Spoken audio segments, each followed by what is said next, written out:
Esse podcast é apresentado por b9.com.br.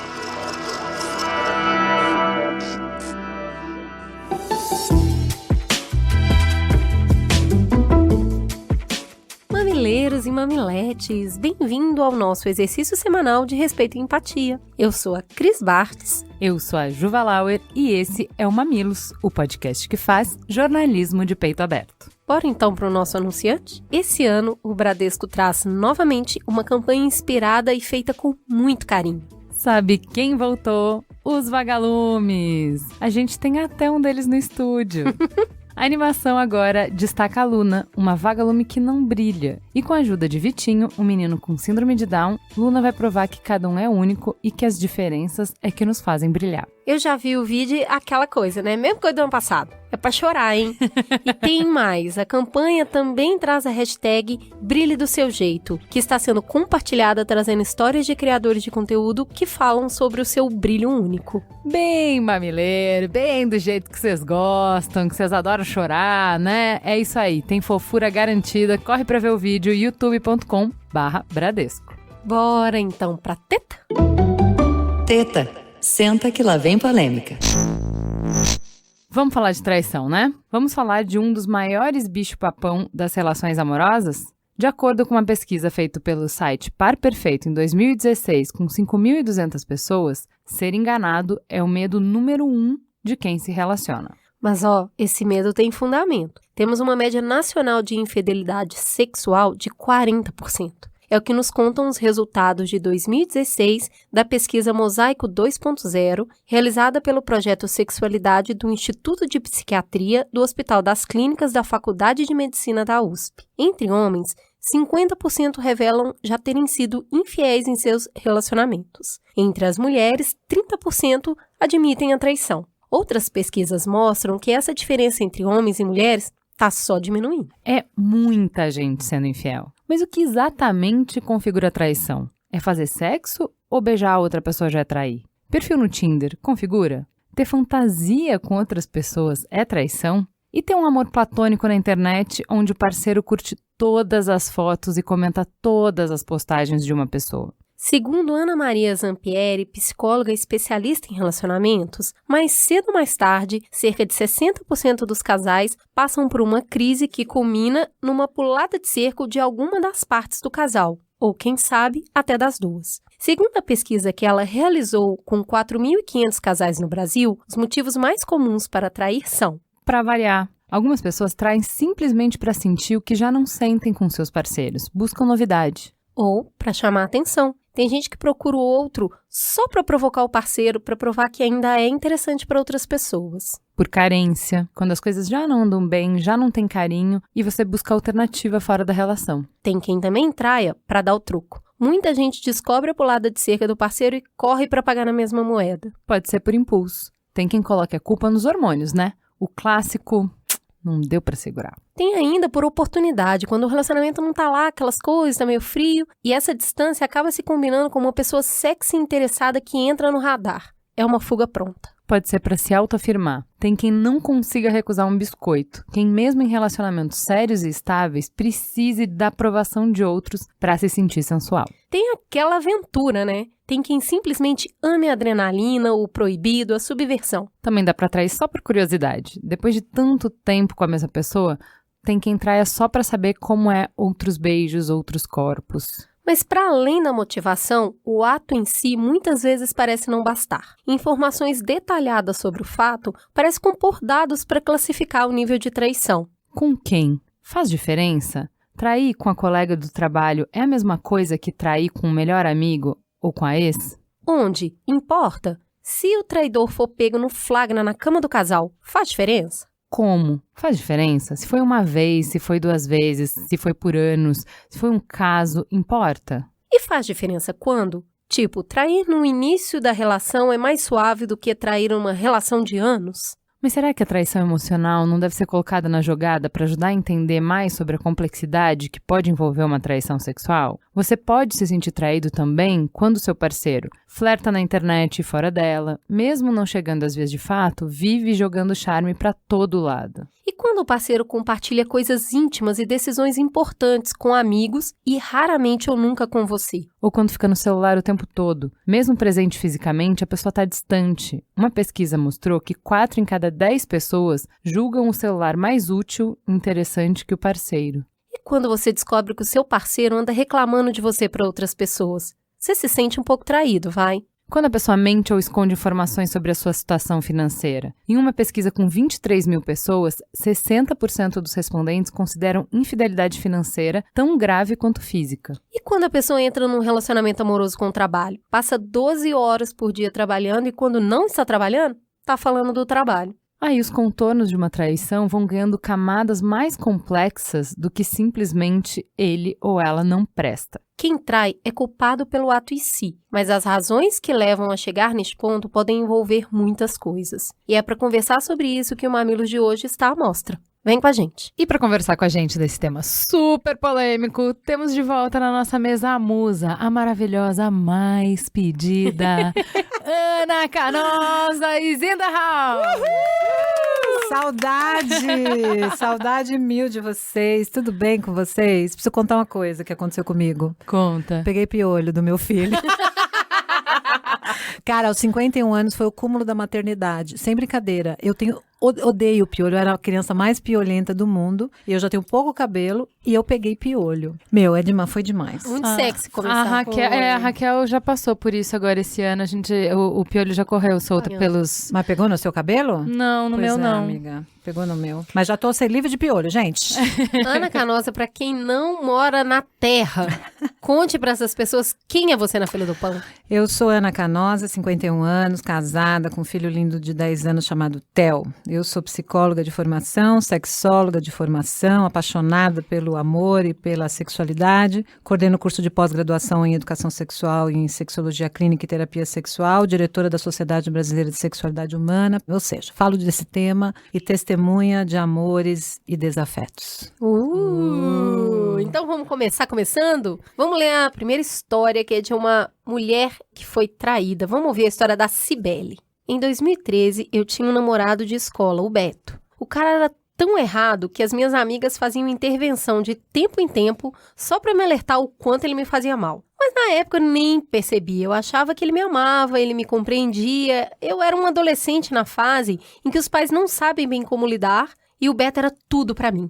Até que ele entrou na universidade e as coisas começaram a piorar. Eu ainda estava terminando o ensino médio, tinha toda aquela pressão do cursinho e a gente começou a brigar bastante nessa época. Terminamos e voltamos algumas vezes. Tudo caminhava até que um dia ele começou a falar muito de uma amiga dele, a Elaine. Tudo era essa amiga. Eles faziam tudo juntos e eu, naquela loucura tóxica, fiquei morrendo de ciúmes. Eu tinha ciúmes da amiga dele, mas quem era eu para sentir ciúmes do cara que fazia tudo pra mim? Quando finalmente eu reclamei da super proximidade entre os dois, o Beto disse que eu tava louca, que Elaine era apenas uma amiga e que ele se sentia ofendido por eu falar tal coisa. Ele parou de falar da Elaine pra mim, mesmo sem deixar de conversar com ela diariamente. E eu aceitei, afinal, eu não gostaria que ele cismasse com um amigo meu. Então, tava tudo bem. O Beto começou na faculdade em janeiro e lá pelo final de maio, passei a perceber muitas ligações, de pessoas querendo saber quanto eu cobrava por um programa. E eu, sem entender nada,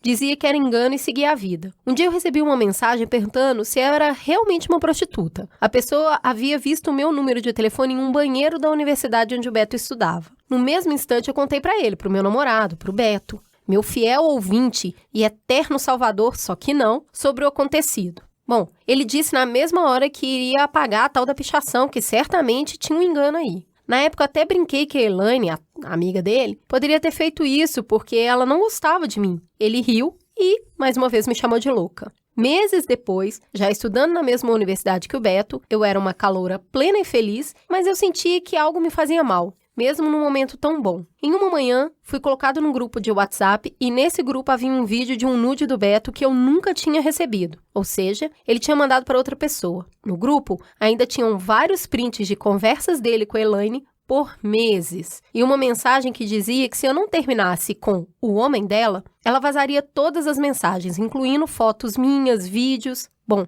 era a Elaine. Pedi explicações para o patife do Beto e ele disse que a Elaine estava maluca. todas malucas pra ele, percebam. Que ele ia falar com ela, ia pedir explicações, uma ladainha. Eu saí diversas vezes desse grupo e a Elaine sempre me colocava de volta. Ela confirmou que foi ela quem colocou o número do meu celular no banheiro da universidade e disse que faria coisas muito piores. Até de morte ela me ameaçou e disse que sabia de todos os meus passos. Com todo esse tormento, eu terminei com o Beto, mas eu ainda tinha muitas dúvidas se ele me traía. Afinal, ele dizia que a Elaine era louca, mas ele também falava isso de mim. Segui a minha vida, sempre com a dúvida se ele tinha me traído ou não. O motivo do término, eu acabei fazendo mais porque aquilo estava me fazendo muito mal, toda aquela situação. Algum tempo depois, eu soube que o Beto estava namorando com uma menina muito mais nova que ele. Ela tinha uns 14, 15 anos de idade. Pensei então que Elaine podia realmente ser a xarope que ela parecia ser e que ele não estava com ela. Então talvez o Beto nem merecesse tanto assim o meu ódio. Eu resolvi mandar uma mensagem desejando Feliz Natal para ele e,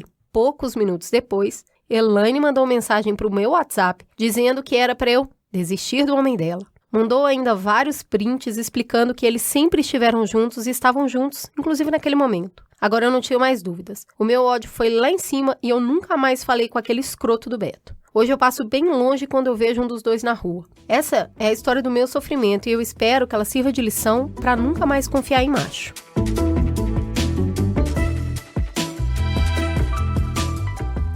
É dramática a conclusão, né? Eu acho que é muito longe essa conclusão de nunca mais confiar em macho, porque a gente começa por essa história porque ela é a mais clássica, ela é a menos complexa, tem poucas camadas, tem poucos dilemas, ela é total clichê, que é, miga, você só pegou um boy lixo, né? Todo mundo viu, menos você, ninguém pode tirar uma pedra, porque, né, quem nunca? Mas daí é você generalizar, dizer que é tudo igual, e enfim, eu acho que é uma distância muito grande, né? Eu fiquei pensando em várias coisas enquanto eu escutava o depoimento dela. Primeiro, uma questão que para mim é super importante, que a gente tem que evitar os julgamentos, né? Porque é muito difícil viver infidelidade conjugal tanto do lado de quem trai e do lado de quem foi traído. Qualquer avaliação e julgamento nosso é simples e superficial. Primeiro, eu fiquei pensando nessa distinção entre a pessoa romper uma moral, transgredir uma moral e ter falta de caráter. Porque eu não vejo os infiéis todos como pessoas sem caráter. E a gente precisa fazer essa distinção.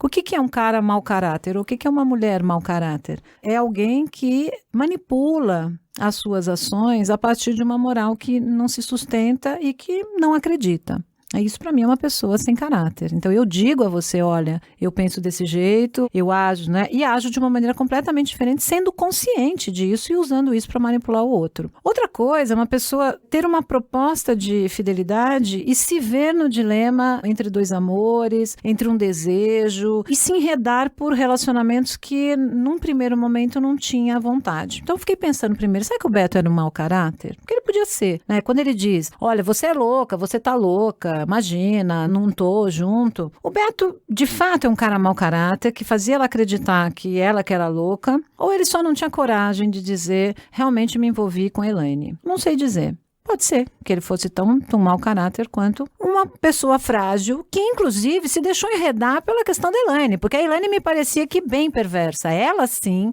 me parece uma pessoa manipuladora, ela sim me parece uma pessoa dependente, né? Agora também não sei o quanto o Beto também não fez a Elaine acreditar que o problema era a namorada, porque tem isso também, né? Total. Às vezes ele é tão manipulador que manipulava as duas, não, mas né? todo mundo é louca, né, nessa história. Então, mas eu acho que esse é um termo também que é muito usado, né? Hoje em dia que a gente tem discutido mais sobre o que significa chamar uma mulher de louca. Uhum. Mas isso é muito usado, é usado o tempo todo e é uma figura de linguagem muito comum, não só para se usar com mulher, como também se usa para homem. O AG, por exemplo, eu tenho mania de falar, você tá louco? Eu não fiz isso não. E ele fica profundamente ofendido. Fala pra uma psicóloga que ela é louca, que é pra acabar, né? Acho que é o pior não, mas é que assim, existe usar. Um histórico nisso. Você taxar uma mulher de louca, antigamente te dava o direito de sumir com ela, entendeu? Sim.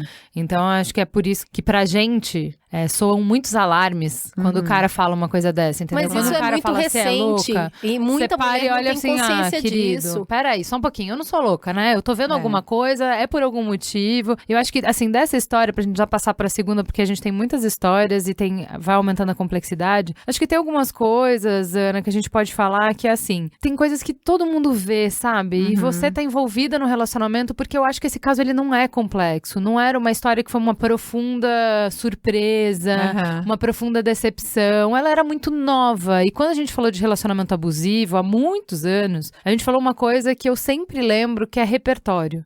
Entendeu? Quanto menos repertório você tem, mais vulnerável você tá. Você não foi burra, você não foi... Não, é óbvio, você não tem experiência de vida o suficiente pra ouvir os sinais, pra olhar e falar assim, cara, isso tá estranho. E se eu tô sentindo alguma coisa, que é uma coisa que a Cris sempre fala de escuta seu instinto, Intuição, você não é né? louca, né? Se você tá estranhando alguma coisa, tem motivo, né? Acho que é uma coisa de intuição, né? E aí, até pela própria caracterização da relação dele com a outra mulher, né? O quanto que essa identificação que ele tinha com essa amiga também não gerou um desejo, um amor, que é uma coisa que acontece às vezes na infidelidade conjugal, o que leva a uma infidelidade, né? Eu acho que nessa história, o que me incomoda e o que eu acho que é um grande ponto de alerta é sempre duas mulheres brigando por um homem, né? Uma também, agressividade né? Isso é enorme sempre assim, entre a Elaine e ela, a Cibele, e a gente não sabe necessariamente como que a Cibele também revidou a cada um desses ataques, ela foi profundamente atacada, mas eu acho que essa história, a gente vê ela muito e a gente precisa se orientar sobre essa história, né? O homem é sempre uma vítima, ele foi manipulado, ele se apaixonou, mas no fundo o que a gente vê ali é duas mulheres se vendo como inimigas e se matando por causa aquela última bolacha do pacote. E ela fala também, né, Cris? Ela fala que ele era tudo para ela. Então esse também é um grande chamado pra gente, né? O quanto que a gente aposta todas as expectativas e as fichas nos relacionamentos ou na outra pessoa como a única fonte de grande prazer e o quanto a gente se engana que a gente é uma unanimidade na vida dos outros, tanto quanto a gente faz o outro ser uma unanimidade na nossa vida. Atenção para essa parte. É isso aí, eu acho que essa é a maior bandeira que a gente pode levantar nesse caso aí. Vamos pro segundo relato do Jefferson. Conheci o Olavo num encontro inusitado, um dia chuvoso em que entrei num shopping para sacar dinheiro. Eu subi a escada rolante, ele estava numa mesinha tomando um café, trocamos olhares, na sequência ele me seguiu e eu tomei a iniciativa de puxar a conversa. Conversamos bastante naquele dia, descobrimos que trabalhávamos na mesma empresa e nunca tínhamos nos encontrado. Foi paixão à primeira vista. Começamos um relacionamento e decidimos investir no namoro. Poucos dias depois, o Olavo me falou que passaria um mês em outro país por causa de um intercâmbio já planejado anteriormente. E, muito triste, perguntou se eu esperaria por ele. Lógico que eu esperaria. Foi difícil ficar longe, mas a gente estava curtindo muito a nossa relação. Quando o Olavo voltou, nosso relacionamento não tinha mudado em nada. E assim seguimos, comemorando mês a mês. Era tudo lindo. Com 6 meses de namoro, comecei a notar uma diferença no comportamento do Olavo. Ele começou a ficar agressivo na maneira de falar, de agir. E até me empurrou uma vez. A gente começou a se desentender por qualquer coisa, mas confesso que até aquele momento eu não entendia muito bem o que estava acontecendo e decidi lutar pela relação. Dali a mais alguns meses venceria meu aluguel e a gente tinha decidido morar junto. Ele queria, estava tudo certo. Mas um mês antes do meu contrato de aluguel vencer de vez, ele me avisou que tinha mudado de ideia, que preferia morar sozinho. Tivemos brigas homéricas por causa disso. Eu não entendia por que, de uma hora para outra, ele não queria mais morar comigo. O tempo foi passando e finalmente fui morar na casa dele. As brigas não deixavam de acontecer, mas como eu amava o Olavo cegamente, achava que mesmo assim a gente tinha que ficar junto. Com 1 ano e pouco de namoro, comecei a receber vários e-mails de uma pessoa anônima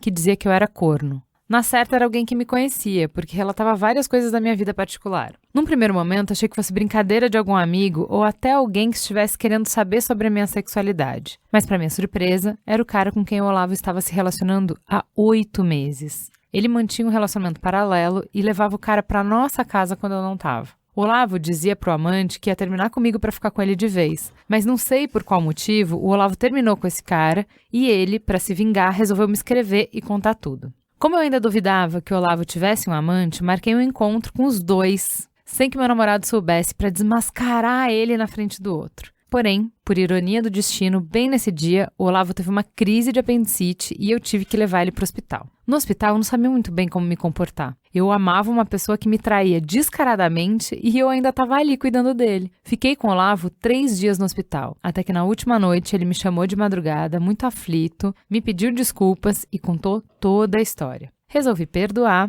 e continuar com ele. Com 2 meses de reconciliação, ele foi convidado para trabalhar por 1 mês em outro país e descobri que ele estava me traindo. De novo. E dessa vez foi ele mesmo que se denunciou, me enviando, por engano, um print de conversas onde ele interagia num aplicativo de namoro. Desse dia em diante, resolvi terminar o namoro. Ele pediu para eu esperar a volta dele da viagem, mas eu estava decidido. Eu não queria mais sofrer naquele relacionamento e encontrei outro lugar para morar. Quando o Olavo voltou de viagem, conversamos e resolvemos nos separar numa boa. Porém, quando me mudei de vez para outra casa, ele não aceitou. Em uma noite que estávamos casualmente na balada, resolvi ir embora e o meu pesadelo começou. Olavo queria que eu ficasse na balada conversando com ele, mas eu fui embora mesmo assim. Ele foi atrás de mim até em casa, tentou quebrar tudo o que podia, me ameaçou de morte, me deu vários socos, pontapés, quebrou meu celular, até que eu consegui expulsar ele e fui até a delegacia fazer um BO. Ele conseguiu me machucar, me feriu no rosto. Eu não tinha coragem de trabalhar todo machucado.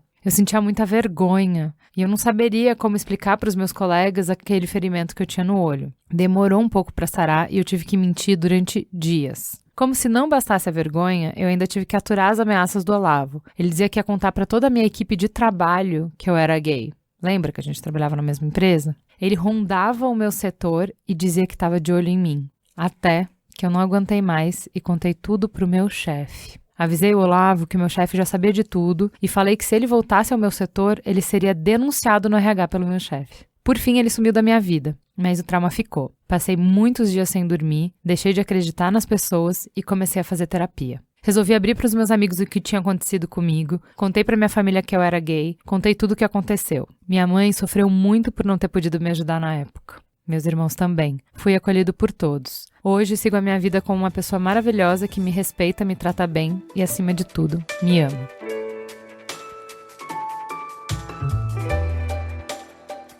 Ai, gente, que lindo o final, né? Nossa, serviu para uma coisa muito linda essa história, né? Na vida dele, né? Dele poder saber que ele podia contar com várias pessoas no trabalho, de reafirmar a pessoa que ele é, a orientação sexual dele. Que lindo, né? Que bom que isso aconteceu. Eu fiquei tão que bom que isso emocionada do chefe aconteceu, proteger né? ele. Nossa, eu fiquei muito eu emocionada. Também. Fiquei com vontade de chorar, sem brincadeira. E eu fiquei muito emocionada da mãe dele, porque, assim, eu fiquei tão angustiada dele ter passado por tudo isso sozinho, de não poder contar pra ninguém por causa disso, dessa circunstância, assim. Tem várias coisas, eu acho, Ana, que essa história puxa pra gente.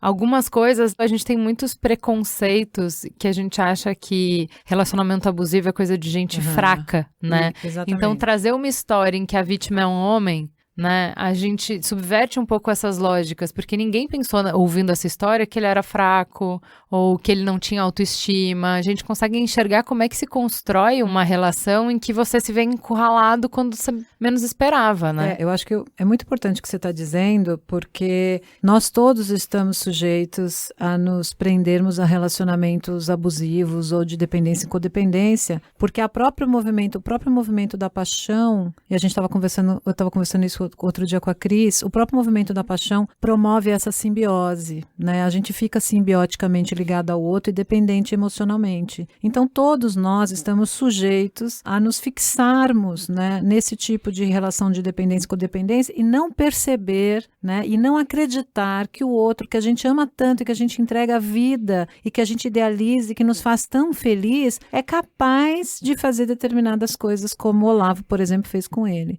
né? Quer dizer, um perfil bem narcisista, né? Um perfil violento, um perfil abusivo, né? Em alguns momentos eu falei, nossa, acho que o Olavo ali tem uma questão moral positiva, né? Quando ele diz e conta o que aconteceu e diz que foi infiel e chora, eu falei, ai, ufa, né? Vamos acreditar na humanidade. Mas no fundo, o Olavo tem sérios problemas psíquicos, né? Um cara bem psicopatinha mesmo, incapaz de lidar com a frustração e muito violento. Então, acho que a gente precisa fazer esse apelo mesmo. A gente realmente pode se engajar em relações assim, E é muito importante enfrentar isso com a nossa rede de apoio. É muito importante a gente conversar com os outros. Mas tem um ponto aqui que eu queria puxar, que é logo no início da relação, que é, vamos morar junto porque o aluguel tá vencendo, então já vamos aproveitar, vamos morar junto. Então uma coisa meio situacional, puxando para uma definição de vida que é muito séria. Aí a gente vê que uma pessoa não quer, a outra insiste, começa a ter briga, mas eu tenho que lutar por essa relação. Eu acho que entender até que ponto a gente deve ir, até que ponto a gente deve ouvir os sinais é realmente muito difícil. A gente nunca sabe se acabou mesmo, se vale a pena lutar, se a gente continua, se a gente termina, mas tem uma série de indícios ao longo da história que já mostra que a relação não estava bem,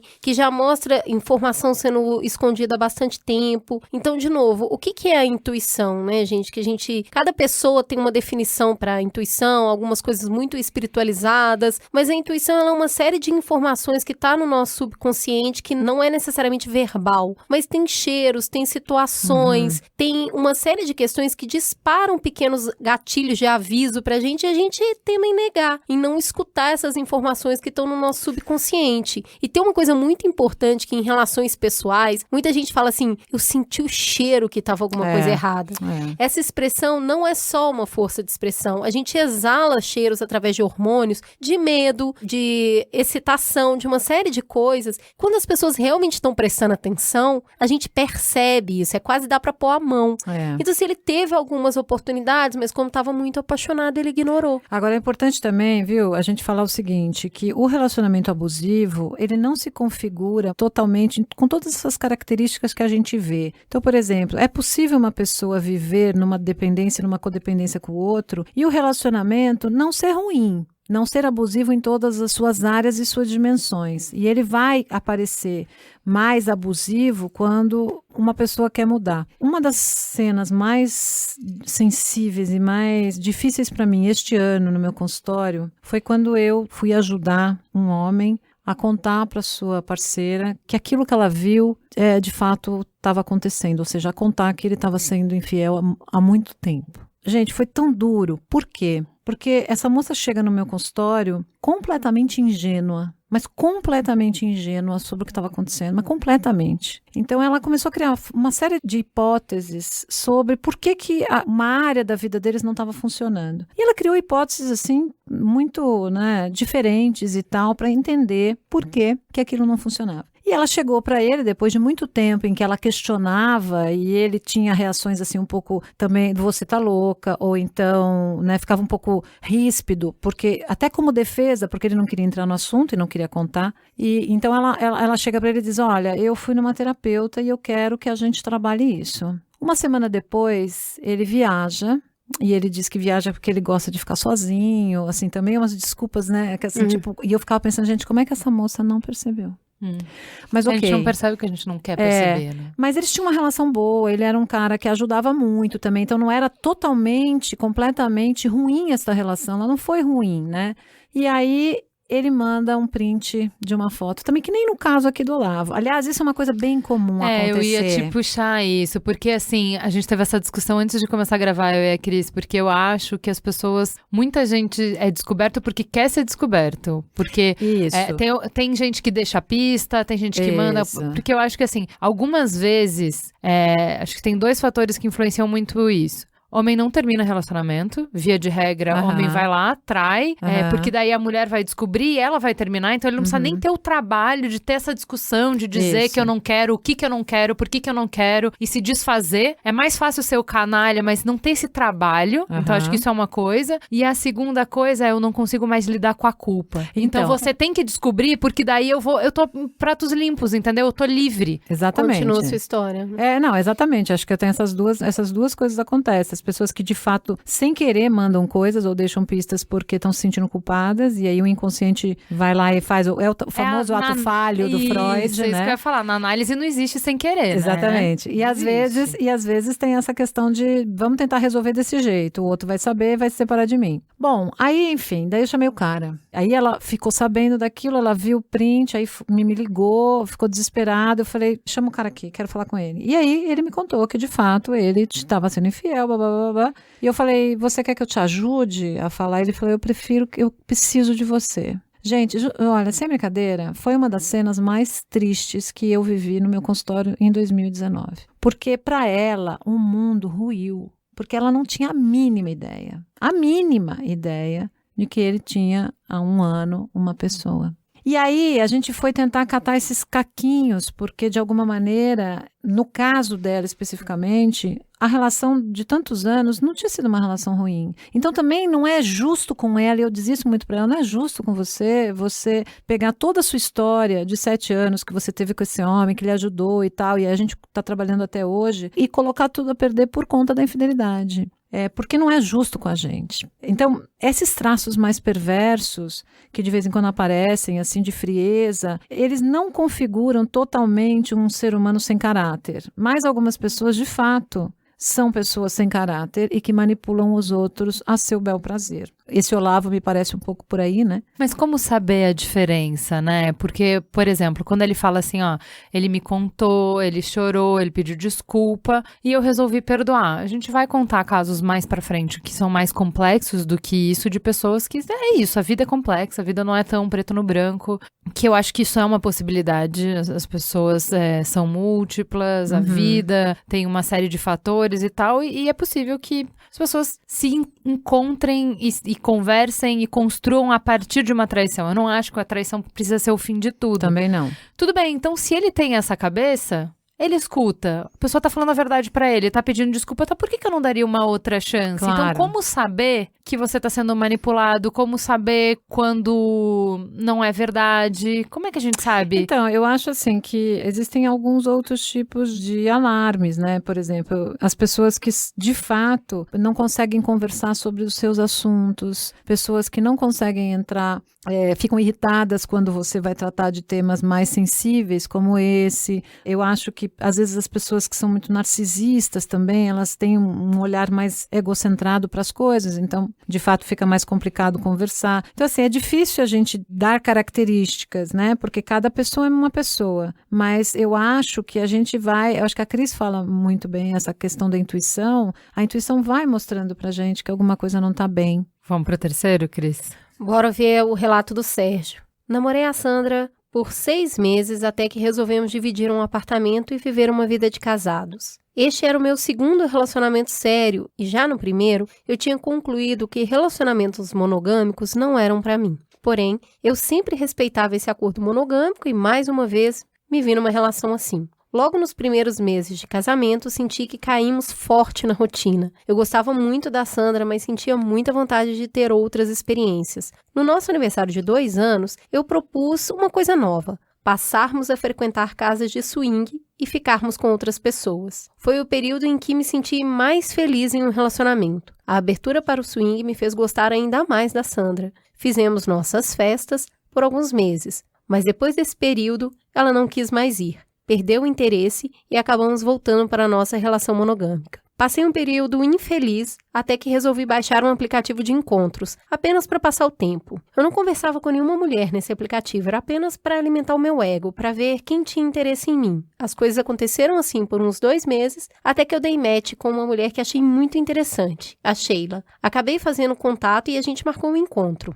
Esse encontro acabou em beijos e depois vieram mais 3 encontros. Eu me senti bastante culpado, principalmente pelas mentiras que inventava para sair com outra mulher. Nosso casamento estava bem frio e pouco tempo depois dos meus encontros, a Sandra me chamou para ter uma DR. Abri o jogo, falei que não estava feliz e também falei que havia traído. Terminamos tudo no mesmo dia. Para completar, a Sheila me deu um pé na bunda na mesma semana. Mas é isso, né? Quando a gente se relaciona com mais de uma pessoa, corre o risco de tomar mais de um pé na bunda. Eu pensei que a Sandra nunca fosse me perdoar, mas depois de um tempo, voltamos a nos falar e, apesar do término, acho que conseguimos manter um carinho um pelo outro.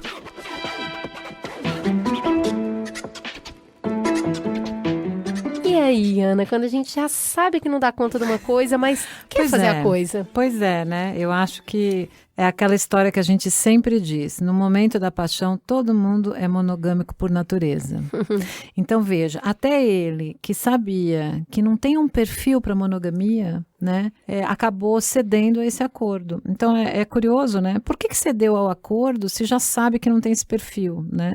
Porque, muito provavelmente, ainda a gente está desconstruindo a ideia da monogamia no século XXI, né? Acho que é uma conversa que nós começamos há muito pouco tempo. Acho que as pessoas ainda não estão preparadas, ou a maioria das pessoas não está preparada para dizer, tudo bem, eu abro mão desse acordo de fidelidade no início das relações. E aí, acho que ele embarcou nessa, de quem sabe dessa vez eu vou conseguir ser monogâmico com essa mulher por quem eu estou apaixonado. Eu consigo entendê-lo, né? Eu consigo entendê-lo. Até porque, nesse caso, a gente vê uma pessoa que expressa culpa, se sente mal pelo que fez. Isso. Eu conheço uma pessoa muito parecida com o Sérgio, que tá extremamente apaixonado, tá feliz, tá bem na vida, mas simplesmente não consegue. É uma pessoa... Simplesmente quando vê uma oportunidade, acaba ficando com outra pessoa e depois trabalha toda aquela culpa como se fosse uma pessoa que bebe, sabe que não tem controle sobre a bebida.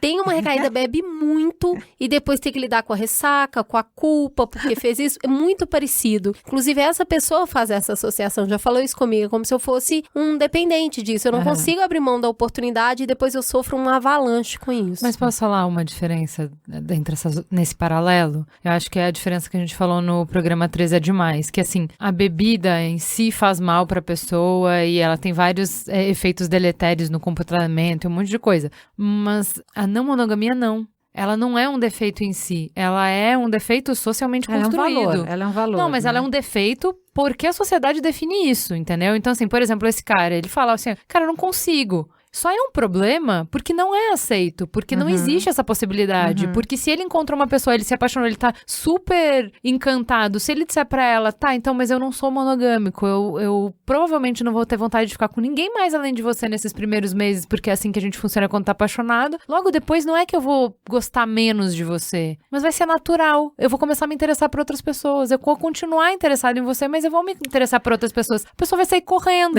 Então aí, o que eu vejo de honestidade no relato dele, ele falou assim, cara, não vai funcionar pra mim, mas não tem essa escolha, não tá no cardápio pra mim, você pode ser isso ou pode ser aquilo, e aí pra quem se interessar por isso, tem um programa inteiro sobre isso. O que eu acho interessante é que assim, não é só esse jeito de dar errado. Quando você quer uma coisa e você topa abrir mão dessa coisa que é muito importante, que é a sua essência, pelo outro, por amor, vai dar merda. Ou você não vai conseguir bancar isso, que é você vai acabar atraindo, ou você vai viver frustrado, vai viver irritado, vai viver emocionalmente indisponível, porque uma necessidade básica sua não está sendo atendida por amor.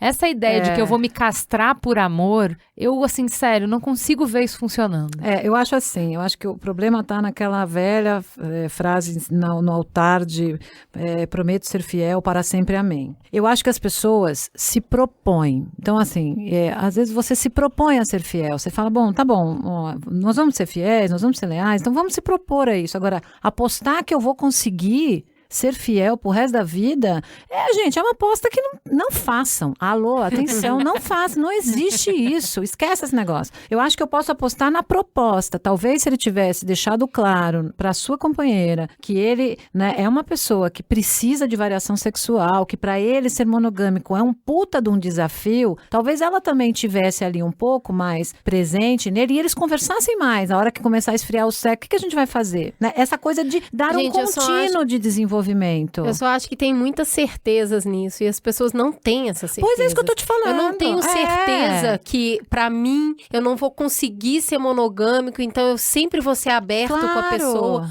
Porque a gente tá num bastião de construção social muito forte da monogamia. Então, eu sempre vou tentar ser monogâmico. Eu sempre vou tentar. Eu posso, inclusive, em algumas relações, até porque a gente é monogâmico serial. Exatamente. Isso é muito importante deixar claro. Durante o tempo que a gente tá com uma pessoa, a gente se propõe a ficar só com ela. E depois termina e fica com outra.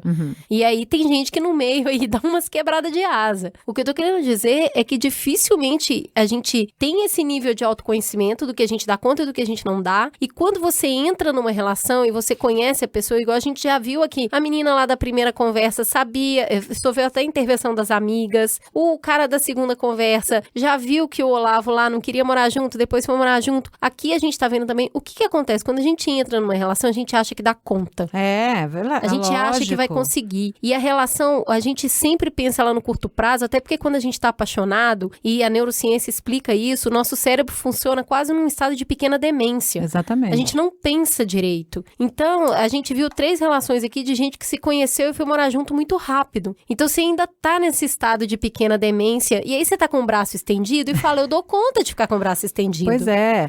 E A hora que passa 3 horas que você tá com o braço estendido, amigo, é outra dor. E o problema é assim, né? Às vezes um tá numa fase do relacionamento e o outro tá noutra. Então você tá ali numa fase da paixão e aí tem outro que tá indo já pra fase do amor e tem outro que já tá indo pra fase do apego. E aí rola um problemão, porque às vezes eu não tô na mesma fase e tem muito a ver com o ciclo de vida também. Muitas vezes, num determinado momento da sua história, se o outro for infiel, isso pra você pode ser impactante, mas não tanto. Uhum. Em outro momento da vida, isso pode ser, pode ser o buraco que faltou para você cavar a sua cova mesmo, e você acaba com a sua autoestima. Então tem muito, né? Relacionamento são muitas variáveis que vão convergindo. Recentemente, eu assisti a peça do Miguel Falabella da Zezé Polessa, tem mais 2 atores que eu não vou me recordar o nome, que chama A Mentira. Vocês viram essa peça? É que eu acho que ela não está mais em cartaz. Que é muito interessante, porque ela vai fazer uma reflexão assim, o quanto que a gente conta ou não conta sobre uma infidelidade. Sabe? Porque quando a gente, por exemplo, quando o pessoal que é adepto da relação aberta, do poliamor, etc., vai lá e diz, não, olha, a gente precisa escancarar porque isso é honesto, a infidelidade é desonesta. Porque você está escondendo, as pessoas são hipócritas. Beleza, é fato, eu acho que é mesmo, eu acho que é um tipo de relação mais verdadeira, no sentido de você deixar claro o que está acontecendo. Mas nem sempre deixar claro o que está acontecendo resolve a sua relação. É produtivo. É produtivo para a relação, né? Eu não estou dizendo que as pessoas têm que mentir, mas a peça ela mostra muito claramente uma situação de 2 casais onde a mentira ela funcionou para manter a relação, muitas vezes. Eu costumo falar isso, que a gente é muito hipócrita, que acha que a verdade constrói tudo, e eu acho que a mentira, ela é uma arma social, ela é uma arma de convivência. Vou dar um exemplo muito bobo, mas que ajuda a ilustrar isso. Quem fala isso é o Dalai Lama, no livro dele, Ética para o Novo Milênio, quando ele fala, vem uma pessoa correndo e vai numa bifurcação, vai para a direita. Na sequência, vem um monte de homem correndo com prego, com faca na mão e te pergunta, você viu para onde aquele homem foi? E você viu. Uhum. Se você falar para onde ele foi, provavelmente esse homem vai ser morto. Uhum. Você nem sabe se ele merece, se ele não merece, o que ele fez, o que ele não fez. Mas provavelmente você vai falar, ele foi por lá, ou eu não vi. Então ela é uma arma que muitas vezes a gente usa de maneira social. E quando a gente conta, a gente tem que entender também por que tá contando. Eu costumo sempre fazer uma brincadeira. Falo, se eu for traída, eu não quero saber, porque o problema não é meu. Eu também, pelo amor de Deus. Se apaixonou, vai ter que me contar, porque a gente vai ter que terminar a relação e tal, e tem que fazer isso. É isso mesmo. Se viveu uma aventura, meu amigo, lide com a sua culpa, lide com a sua falha. Eu tô aqui levando a minha vida, tô feliz. Aí você vai vir me contar porque você quer ser honesto, e aí você vai destruir a minha vida.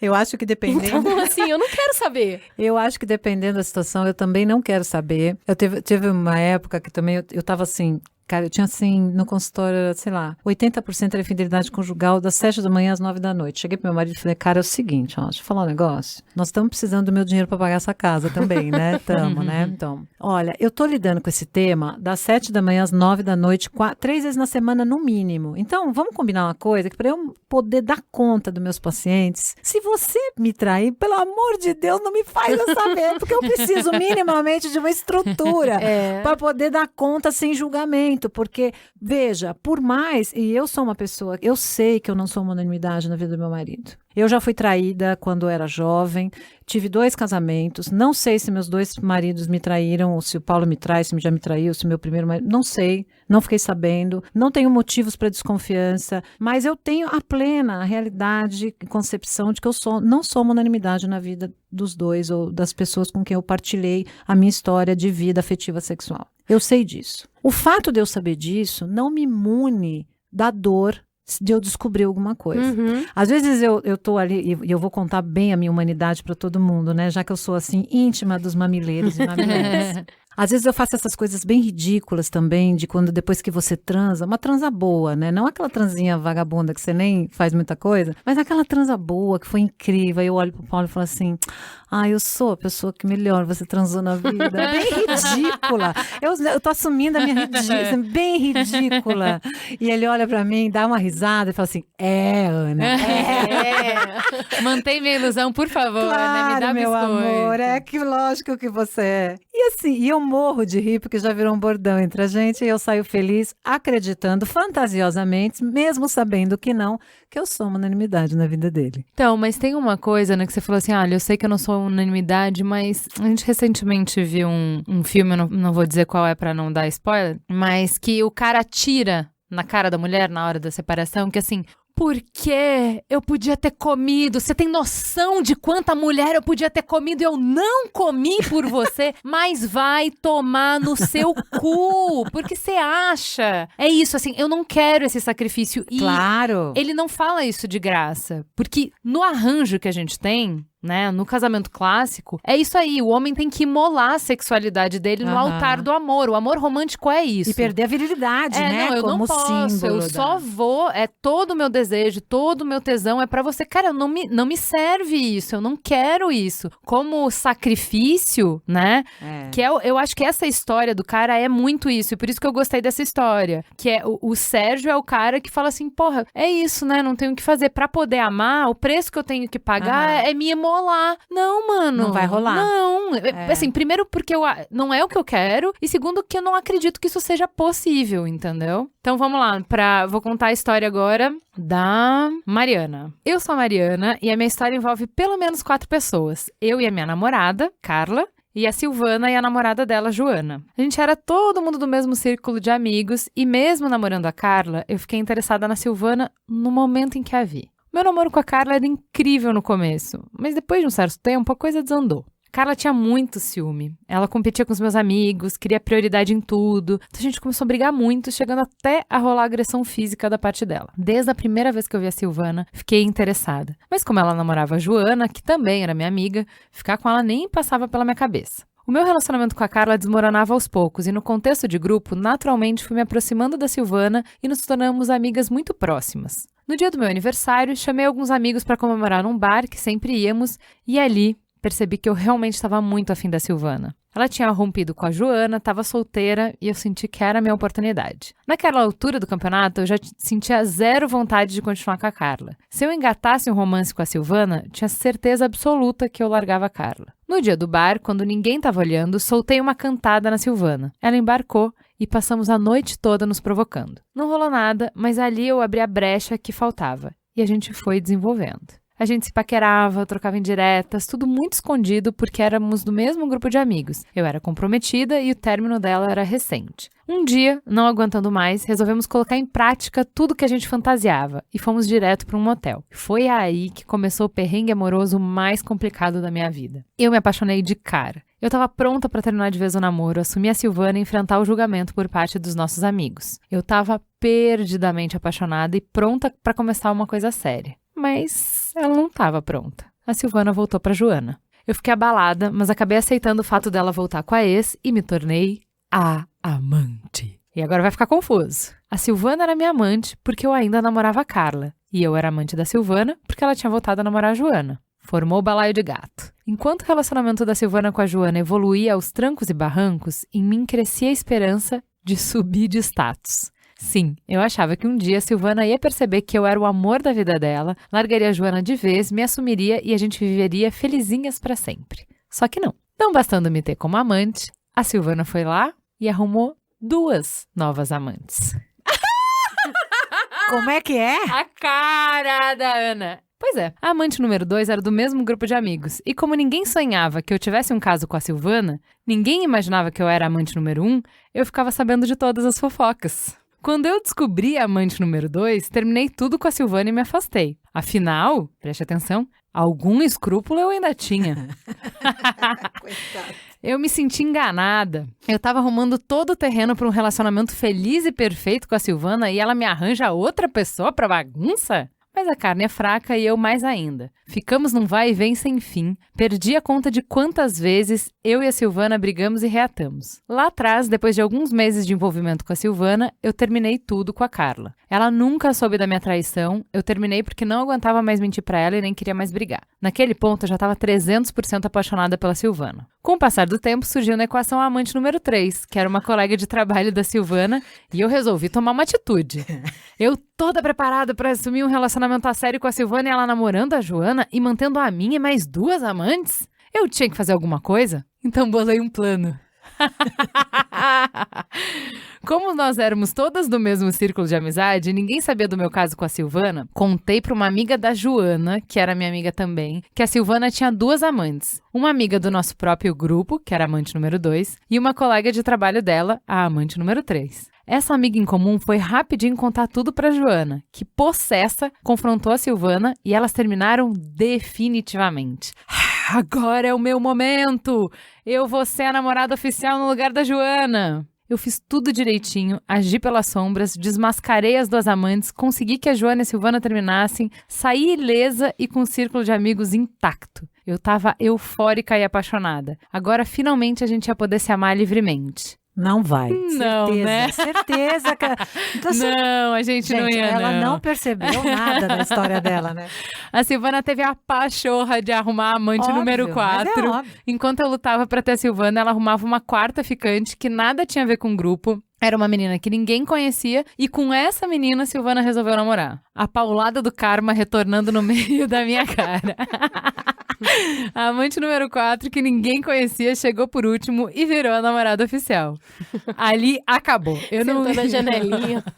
Eu não ia continuar como amante da Silvana. Eu precisava sair daquele círculo de traições que já durava 1 ano e meio. Eu tava destruída e necessitava mudar de ares, me mudar para outra cidade para me refazer. E foi isso mesmo que eu fiz. Eu vim para São Paulo e comecei uma vida nova aqui, longe de toda aquela galera. Depois de muita luta, superei essa história horrorosa e hoje estou bem feliz, ocupando o posto de namorado oficial de alguém que vale a pena.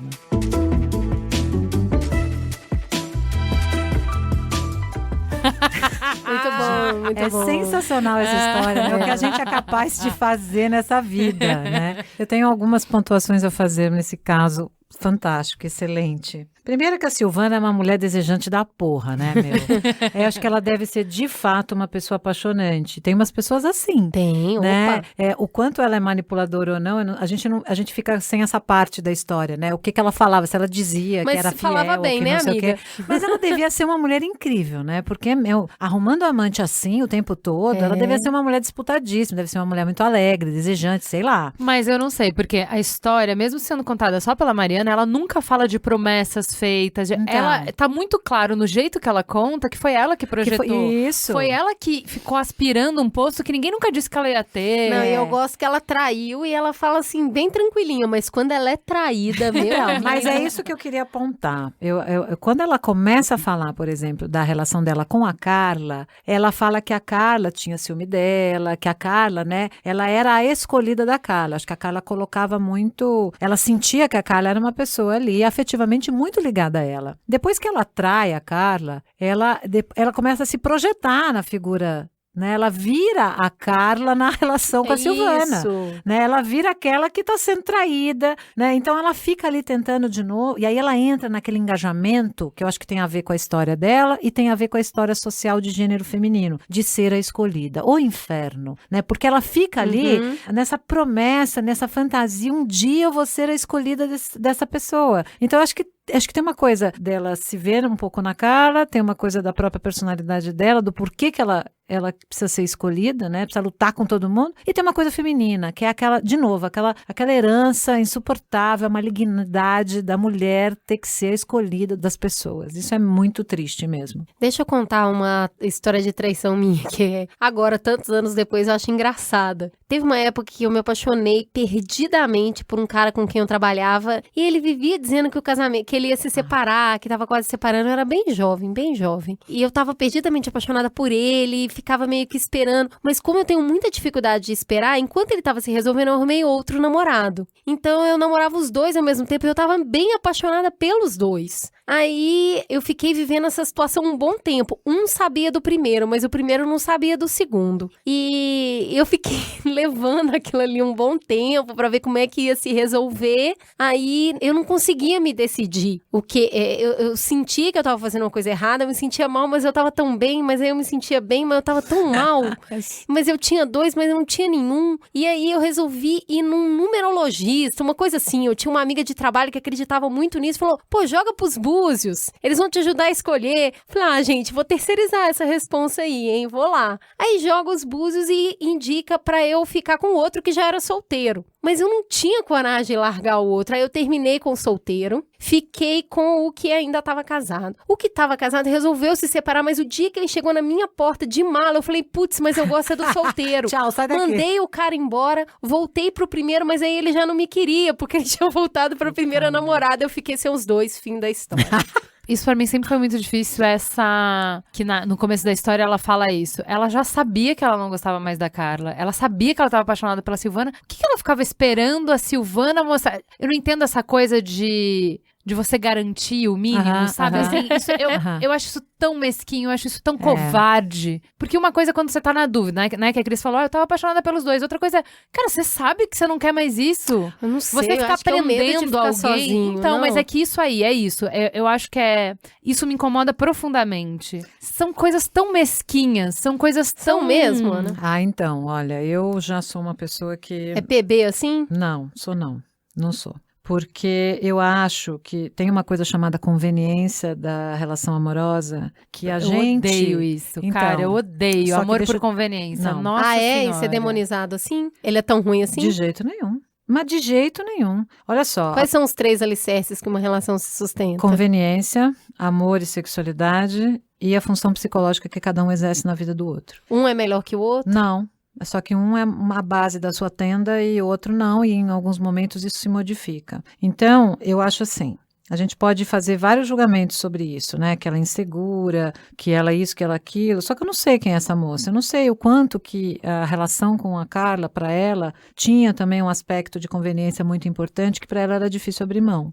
O que tem dessa conveniência que tanta gente vê de uma maneira negativa e ela não é necessariamente assim? Por exemplo, assim. quando você... Fica muito mais claro, fica mais fácil a gente ver quando a gente tem filho no casamento, né? Quando a pessoa fala assim, eu não me separo por causa dos meus filhos, porque os meus filhos são pequenos. Eu, com 30 anos, ou 20 e pouco, eu até podia achar que eu podia entoar esse mantra. Hoje eu não entoo nem a pau. Eu tenho um filho de 10 anos e eu entendo que uma separação pode fazer bastante buraco na vida de uma criança. Eu fui filha de pais separados. Tô aqui, tive a minha vida, foi ótimo, tá tudo bem. Eu acho que você viver um inferno de um casamento ruim, né, com desrespeito e tal, só por causa da conveniência, eu acho que é pior. É pior Mas aí pra não é todo conveniente. mundo. Porque aí também nem é conveniente. O que é conveniência? É facilidade. Tudo é conveniente. É conveniente de você deixar seu filho, você vai viajar e deixa seu filho com a mãe ou com o pai e tá tudo bem, que você sabe que vai ser bem cuidado, a casa que vocês construíram, a grana que vocês dividiram, tudo isso é conveniência. Os amigos que vocês têm, toda e qualquer relação cria-se conveniência. Toda. De amigos, de família, todas as relações são conveniência. Até o século XIX, os casamentos eram feitos por conveniência. Depois que a gente instaurou o amor romântico, então a gente tem que casar para ser feliz, amar e desejar alguém, a conveniência virou quase que um pecado mortal você falar que tem conveniência. Mas coisa de medíocre, né? Mas eu não acho que é um problema isso. A questão é, se pra você a conveniência vale, então ela vale. Que é a mesma coisa de um trabalho, por exemplo. Eu tô nesse trabalho... eu tô aqui porque o salário me é conveniente. Uhum. Aí eu vou fazer um trabalho mal feito porque eu não gosto do meu trabalho, que é exatamente esse exemplo. É assim, não, peraí. Sempre falei isso. Se ele não é conveniente pra você, você sempre pode sair. Mas enquanto você tá aqui, você trabalha bem, Porque você é conveniente o trabalho, mas você ela- tá aqui. Aí, então é isso, tava conveniente, mas ela não tem essa troca com a pessoa. Não, mas ela fica segurando, não caga e não desocupa a moita, sabe? Eu não invisto nesse relacionamento, eu não sou inteira nesse relacionamento, eu não me dou nesse relacionamento, porque ele não é o que eu quero, ele é só o step, Sim, tipo, enquanto tudo eu bem. não quero ir pra outro lugar. Isso eu acho que é usar as pessoas. Isso eu concordo. Isso eu acho foda. Eu concordo, E eu mas acho eu não sei foda. se é o caso dela, eu não sei o Mas quanto... é o que ela fala, eu sabia que eu não queria mais Não, ela, ela mas não eu queria. esperava, não é a Carla, eu tô falando dela em relação à Carla, da Mariana em relação à Carla, eu sabia que não era ela mais que eu queria a Silvana, mas enquanto eu não tivesse a garantia que a Silvana ia ficar comigo, aí eu vou ficando com ela. Eu Então. acho que isso não é honesto, entende? Eu isso... sei, eu acho que pode não ser honesto mesmo, Ju. Eu concordo com você, eu acho que isso pode não ser honesto, mas eu acho que isso pode ser um dilema. E eu não acho, e existem determinados dilemas que são muito difíceis da gente viver e ter. Então, assim, o que eu tô dizendo é, você viver uma relação só por conveniência, onde o outro não tá sabendo de uma parte, eu acho Isso, bem é isso aí, complicado. é Eu isso acho aí. bem complicado. Porém, eu entendo o dilema. Eu entendo o dilema. Muito, porque no meu consultório esse dilema é o tempo todo. São pessoas que se apaixonam às vezes por outra pessoa, estão lá, tem marido, tem esposa, tem filhos, vivem uma vida legal e estão completamente apaixonados. E eles vão fazer Então o quê? banca, mano. Banca o quê? Banca ou o quê? você banca o seu paixão, ou você banca a sua conveniência. Difícil. Banca. O que você quiser da sua vida, você banca. Eu sei Pra disso, mim mas é eu não isso. acho tão fácil. Eu não sei se é porque eu vivo isso muito no meu consultório, de pessoas que estão apaixonadas por outras e que estão sendo infiéis, assim, porque não conseguem conter. E aí é muito difícil você abrir mão. Porque é assim, né? A gente quer tudo. Esse é um problema. É isso A que eu gente não quer aguento. tanto a segurança do Exato. relacionamento conjugal, quanto a novidade e o desafio do relacionamento novo. Mas você não acha que às vezes você tá vendo se aquilo é realmente... Porque eu acho que tem um tempo transitório nisso, até pra tomar uma atitude, Sim, né? claro, claro. Você tá entendendo se realmente aquilo ali que você tá vivendo, você só tá doido que acabe pra você voltar pro seu lar, pro seu seguro, Isso, pro porto isso. seguro. Você vira o tempo todo, você pode virar pra você mesmo e falar, vai acabar. A pessoa vai embora, vai terminar. Não, eu não vou abrir mão de tudo que eu construí Isso porque eu tô mesmo. sentindo uma coisa que pode durar 30 segundos. E outra... Ou o contrário, deixa eu só viver isso aqui um pouquinho. Eu tenho o direito de viver isso aqui só um pouquinho. Eu me lembro de uma moça que ela chega também no consultório, nunca foi infiel ao parceiro, nada, tinha um relacionamento super bonito, uma construção familiar ótima. E essa mulher, Paladino da moral. ela era muito apaixonante, sabe? Uma pessoa super divertida, alegre, ela era, assim, sabe aquelas pessoas que contagiam? E de repente, aos 40 anos, ela se depara com uma paixão, ela se apaixona por um cara do trabalho, assim, do além. E aí ela chegava no consultório, gente, mas era muito interessante, porque ela não conseguia ter culpa. Então ela tinha um problema moral, ela tinha, porque ela foi à terapia para isso, ela falou, eu tenho um problema moral, que é o fato de eu estar sendo infiel a um parceiro. Eu sei que eu tô errada. É um problema moral, eu tô aqui pra... Só que eu vou dizer uma coisa, eu vou dizer uma coisa, Deus é tão bom comigo, que além de eu ter um marido maravilhoso, me mandou um amante divertidíssimo. Cara, e ela falava aquilo com toda a alegria e energia que o resgate daquele apaixonamento tinha feito na vida dela. Porque é isso. Às vezes, o resgate que uma pessoa te provoca no desejo inicial, você resgata uma coisa de se sentir vivo. E é um negócio tão poderoso e tão foda, que é tão difícil, e ao mesmo tempo você imagina, você tem 40 anos, a sua vida, o seu trabalho, a sua família, tudo isso construído, e de repente você se resgata ali naquele namoramento, naquela paixão, que você, assim, é difícil você enlouquecer e dizer assim, tá bom, vou largar todo mundo e vou embora, né? Porque você não tem 20 anos, tem 40. Você sabe que não dá pra largar todo mundo indo embora assim, louca. É quase como se você estivesse assistindo um filme de uma outra pessoa, mas a atriz principal é você. E aí, quando ela falava assim, gente, juro por Deus, a minha vontade era dizer assim, vive isso mesmo, gata. Vai aí, é isso aí, você tá tão feliz. Porque, a felicidade dela era uma alegria tão profunda naquela mulher, que eu falava assim, e olha, e sabe o que aconteceu? Eu vou contar. Bom, dilema posto. Ela vivia o dilema pela moral, porque ela não achava legal o que estava acontecendo, mas ao mesmo tempo ela só era feliz. Então, passava o fim de semana com a família, era uma delícia, o marido, tudo. Coração e cabeça Só brigando. que chegou, e o marido, que mais me achou, olha, eu tirei o chapéu para esse cara. Ele sabia, mas ele nunca falou. Ele percebeu que a mulher estava diferente. E ele, sabe o que ele fez? Ela tá morta de repente, essa alegria ele toda. resolveu esperar. Tirei o chapéu, porque assim, eu nunca conversei com esse cara, ele nunca tocou nesse assunto com ela. Mas por todos os passos que ele dava, ele sabia, ele esperou esperar. Ele esperou passar. E passou. Mas tem muita mulher que fez isso. Pois Na geração das nossas mães, muita. Mas numa Algumas sociedade com muito machista, sofrimento um cara e outras esperar... com sabedoria. Cara, o cara foi demais. E eles não tinham um casamento ruim. Não era um negócio que apareceu gente mandando WhatsApp, que nessas histórias que a gente contou. Não. Era um negócio vivido na clandestinidade. Quando ela tava com o marido, ela tava com o marido feliz ali. Oi, minha família é o máximo. Aí depois ela, ai, meu amante é demais. Eu falava, gente. É uma gripe. Céu. A gripe passou. Gente do céu. Foi muito curiosa essa história. Me lembra com muito carinho. Já faz muitos anos isso. Vamos ouvir a história da Cássia? Meu nome é Cássia, eu tenho 27 anos e já estive num relacionamento longo que migrou para um relacionamento aberto e depois para uma traição. Eu namorava o Silas há 4 anos e meio, quando resolvemos abrir o relacionamento. O nosso namoro estava tão bem, tão sólido, que a gente resolveu abrir. Sempre tive um posicionamento, pelo menos teórico, de liberdade nos relacionamentos. Na minha cabeça, a gente ia ficar junto para sempre, então não faria sentido um relacionamento fechado a vida toda. Alguma hora, eu mesma ia querer beijar bocas diferentes e transar com outros corpos. Ele também ia querer e eu jamais me sentiria bem fazendo isso escondida, traindo a confiança de quem eu mais amava. Desde o início do namoro, a gente conversava sobre abrir o relacionamento, mas só aconteceu depois de 4 anos juntos. Nós criamos 2 regras. Não ficaríamos com conhecidos e o relacionamento só seria aberto fisicamente. Emocionalmente, não. Eu não me importava dele transar com outras pessoas, desde que não criasse laços afetivos com elas.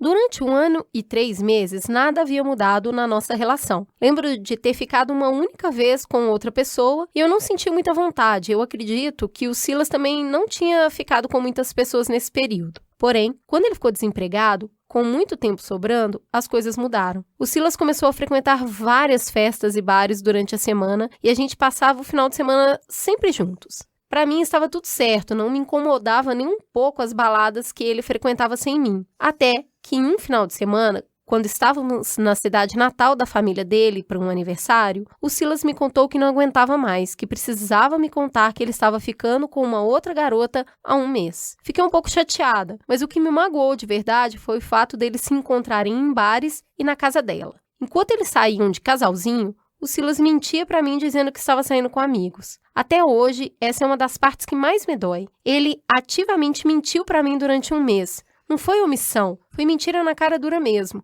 Isso foi traição para mim, das mais graves. O Silas justificou dizendo que a gente não conversava sobre com quem ficava, mas isso era uma convenção, nunca foi uma regra. Obviamente que as conversas teriam que começar numa situação assim. Em vez de mentir, ele devia ter me contado. Perdoei tudo no mesmo fim de semana e concordamos de conversar mais, mas as coisas não tinham ficado bem entre nós dois. Durante a semana seguinte, falamos sobre isso de novo e eu tentei combinar com ele mais claramente as coisas. Eu disse que não ia aceitar que ele mantivesse um relacionamento emocional com a garota, apenas casual, mas o Silas não entendia a diferença. Ou melhor, ele já estava gostando dela, mas tentava esconder o sentimento de mim para que não precisasse terminar o relacionamento extra. Passei maus bocados nesses 2 meses seguintes. Mesmo assim, fui ultra compreensiva e empática, bem do estilo Mamilos, enquanto ele mentia para mim descaradamente. Num dia de desespero, eu disse para o Silas que queria conhecer a garota por quem ele estava envolvido, mas nem isso ele aceitou. Estávamos vivendo uma relação a 3.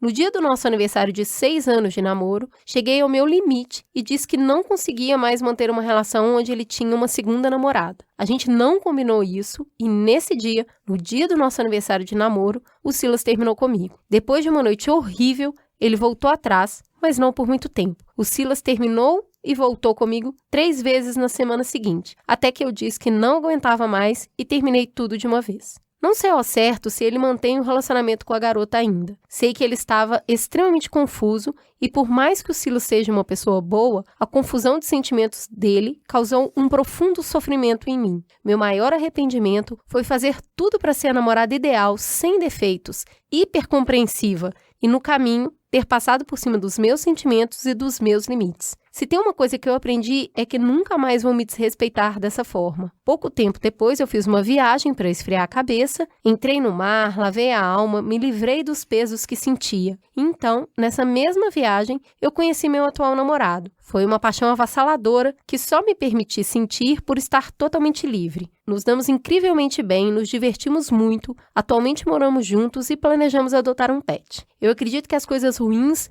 são ensinamentos e servem para abrir espaço para coisas maravilhosas.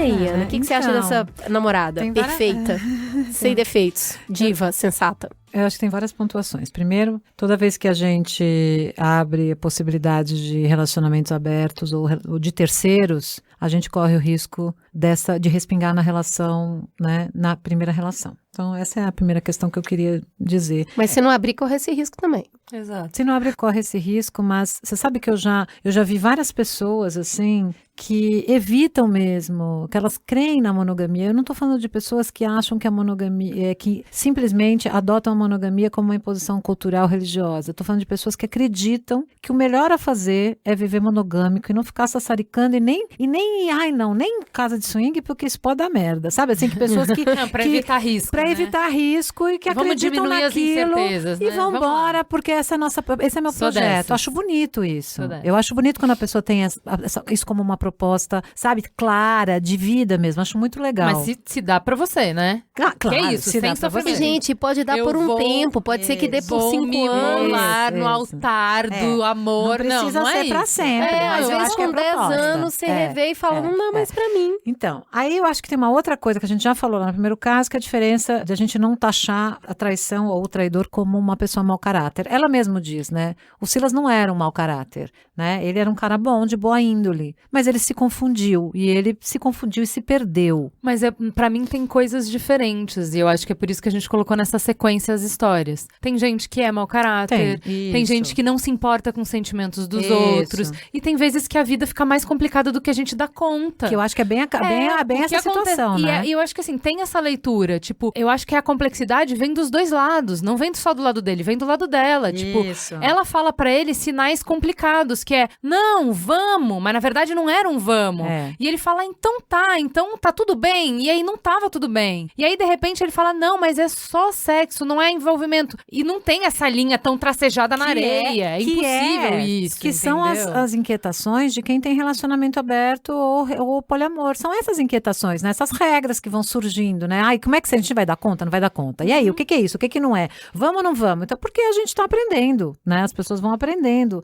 a lidar com terceiros, o desejo do outro e tal. Mas tem uma outra coisa que eu queria dizer, que eu não sei se vai aparecer em outras histórias, mas não sei se é especificamente dessa história, mas às vezes a infidelidade, porque chama atenção, né? Ele podia ter dito pra ela, olha, no começo, ele podia ter dito, eu tô saindo com outra pessoa, porque eles tinham essa possibilidade, já tinham falado sobre isso. Por que ele não disse? E aí me dá uma sensação, às vezes, que a infidelidade, ela funciona quase como uma transgressão e uma manutenção da sua autonomia. É assim, é aquele lugar, é para aquele lugar que eu fujo e que eu recorro, que só eu sei, que só eu lido com aquilo, sabe? Que ninguém, mas eu não tenho que dar conta disso para ninguém. Então é interessante que algumas pessoas pegam essas histórias de infidelidade e usam como se fosse um lugar que é só meu e que eu não tenho que dividir com o parceiro. Eu não quero fazer julgamento nenhum moral sobre isso, mas só mostrar que às vezes a gente mente ou não conta, nem é porque o meu parceiro não vai dar conta ou ele é capaz, ou minha parceira é capaz da gente conversar sobre isso, né? E não virar um escândalo, uma coisa doida de todo mundo se matando. É porque eu quero manter isso como uma coisa só minha. Quase uma criança travessa. É quase... Meu universo particular. Meu universo particular, onde o outro não me domina. Então, também não sei se tinha um pouco isso no caso dele, mas eu me lembrei um pouco também desse contexto. Sabe o que eu acho, Ana? Você fala, sem julgamento moral, eu não sou capaz mesmo. A inabilidade de não fazer julgamento moral nesses casos em que não há uma preocupação com o outro, não há uma honestidade, não há... O que eu consigo ter empatia começa a partir desse caso. Nesse caso, pra mim, é tão humano, demasiadamente humano, que a gente é confuso, que a gente se perde, que a gente queria uma coisa e no meio do caminho quis outra, e eu não tive essa intenção, e eu não tive... Eu literalmente fui levado na marola e eu te disse uma coisa, eu fiz outra coisa. E aí é diferente de, entre aspas, passar pano. Não é dizer que tá certo, mas a pessoa mesma fala, puta, me perdi nessa curva. Claro, tava errado. claro. E aí, assim, eu me encontro nessa... Poderia acontecer comigo. Poderia... E aí é que eu consigo encontrar empatia quando eu falo, puta, é assim mesmo, né? A gente planeja uma coisa, mas aí a gente fala, não, então combinou aqui, tá combinadinho, vai ser assim. E aí não foi porque eu deixei de querer, não é porque eu te desrespeito, não é porque eu te quero menos, não é porque, puta, cara, me perdi nessa curva. Consigo entender isso, consigo não julgar. Todos os outros que teve antes, não consigo. Eu tava relembrando um caso que eu tava contando aqui de uma amiga muito próxima. Na verdade, eu era bem jovem, ela tinha na época a idade que eu tenho hoje. E ela muito apaixonada, e o marido muito apaixonado, e os dois viviam muito um pelo outro, até ele ganhar uma bolsa de estudos em outro país. E ele foi pra esse outro país e ela mandava ajuda de custo pra ele todo mês, pra ele se manter lá e fazer essa bolsa de estudo. Ela trabalhava numa posição de poder na empresa, comandava um monte de homem, era linda, muito respeitada e conversava com aquele homem todo dia e tava levando aquela vida e aquele homem estudando. Ela falava muito disso, o quanto ela sentia orgulho dele, até que uma amiga dela foi passear no país e por coincidência viu o marido dela com outra mulher na rua. E ela volta pro Brasil e conta pra ela. E essa mulher me pega um avião e vai lá e bate na porta. E a hora que abre, ele estava lá vivendo com outra mulher. Estudava com ele, essa mulher, e com 1 mês e meio de curso, eles se apaixonaram e foram morar juntos. E ela separou do marido, mas ele ainda não tinha separado dela. Aham. Então ela falou, é um absurdo, olha o que você fez. Ele falou, eu não tinha coragem de te contar. Ela, mas eu tava mandando dinheiro e você usou meu dinheiro. Ele, não, eu guardei, tá tudo aqui. Mas se eu não aceitasse o dinheiro que você mandou, eu teria que contar por que eu não tô aceitando e eu não consegui. Aí ela, você é um covarde, ele sou mesmo. É isso aí, Você sou covarde, isso, é sou isso aí. mesmo. Eu Eu não tive coragem de contar. É Eu isso não mesmo. tive. Ela falava isso chorando, assim, que ele tava aliviado dela ter descoberto. Porque na covardia dele, ele terceirizou isso mesmo e a vida resolveu pra ele. Então, ele se apaixonou e depois ele casou e ele teve filho com essa mulher e até onde eu sei e tive notícia, ele tava com ela até hoje. Então, eu lembro dela voltar e sofrer muito. Ela chorava e todo mundo na empresa fazia de tudo pra ela ficar melhor, pra ela ficar bem. Todo mundo gostava muito dela, mas ela viveu um luto desse amor num nível que eu acho que eu nunca mais vi na minha vida. Porque ele simplesmente se apaixonou por outra mulher e foi embora. Eu sou bastante empática com os covardes, muito, porque de fato vejo a dor dos covardes, os dilemas. Tenho mais dificuldade de ser empática com essas pessoas que são infiéis, que têm infidelidade como um valor só para si mesmo. Então, eu sou infiel, eu sou infiel mesmo, sempre fui. Então, a pessoa, sempre fui, porque eu acho que a variação sexual faz parte e tal. E aí, quando às vezes eu digo assim, tá, então por que você... Aí a mulher descobre, aí aquele chororô, não sei o quê, mas continua saindo. Por que você não fala pra sua mulher, então, pra vocês abrirem relação? Fala isso, cara, que de repente ela também quer. Ah, não, né? Ah, ela não. Puta, Não, que é o que aí eu falei, tenho mais dificuldade. Banca os seus desejos, banca as suas escolhas, banca... Mas e o covarde? Hã? Por que empatia com o covarde? Por causa da dificuldade. Eu acho que da dificuldade mesmo, que é assumir determinadas coisas. Eu acho que a gente se desenvolve como ser humano. E as pessoas precisam também, e elas têm um caminho, elas têm um tempo também para amadurecer, né? Tem covardes que têm um tempo para amadurecer, então lá na terapia, por isso que mas eu tenho empatia por essa pessoa que está ali procurando ajuda,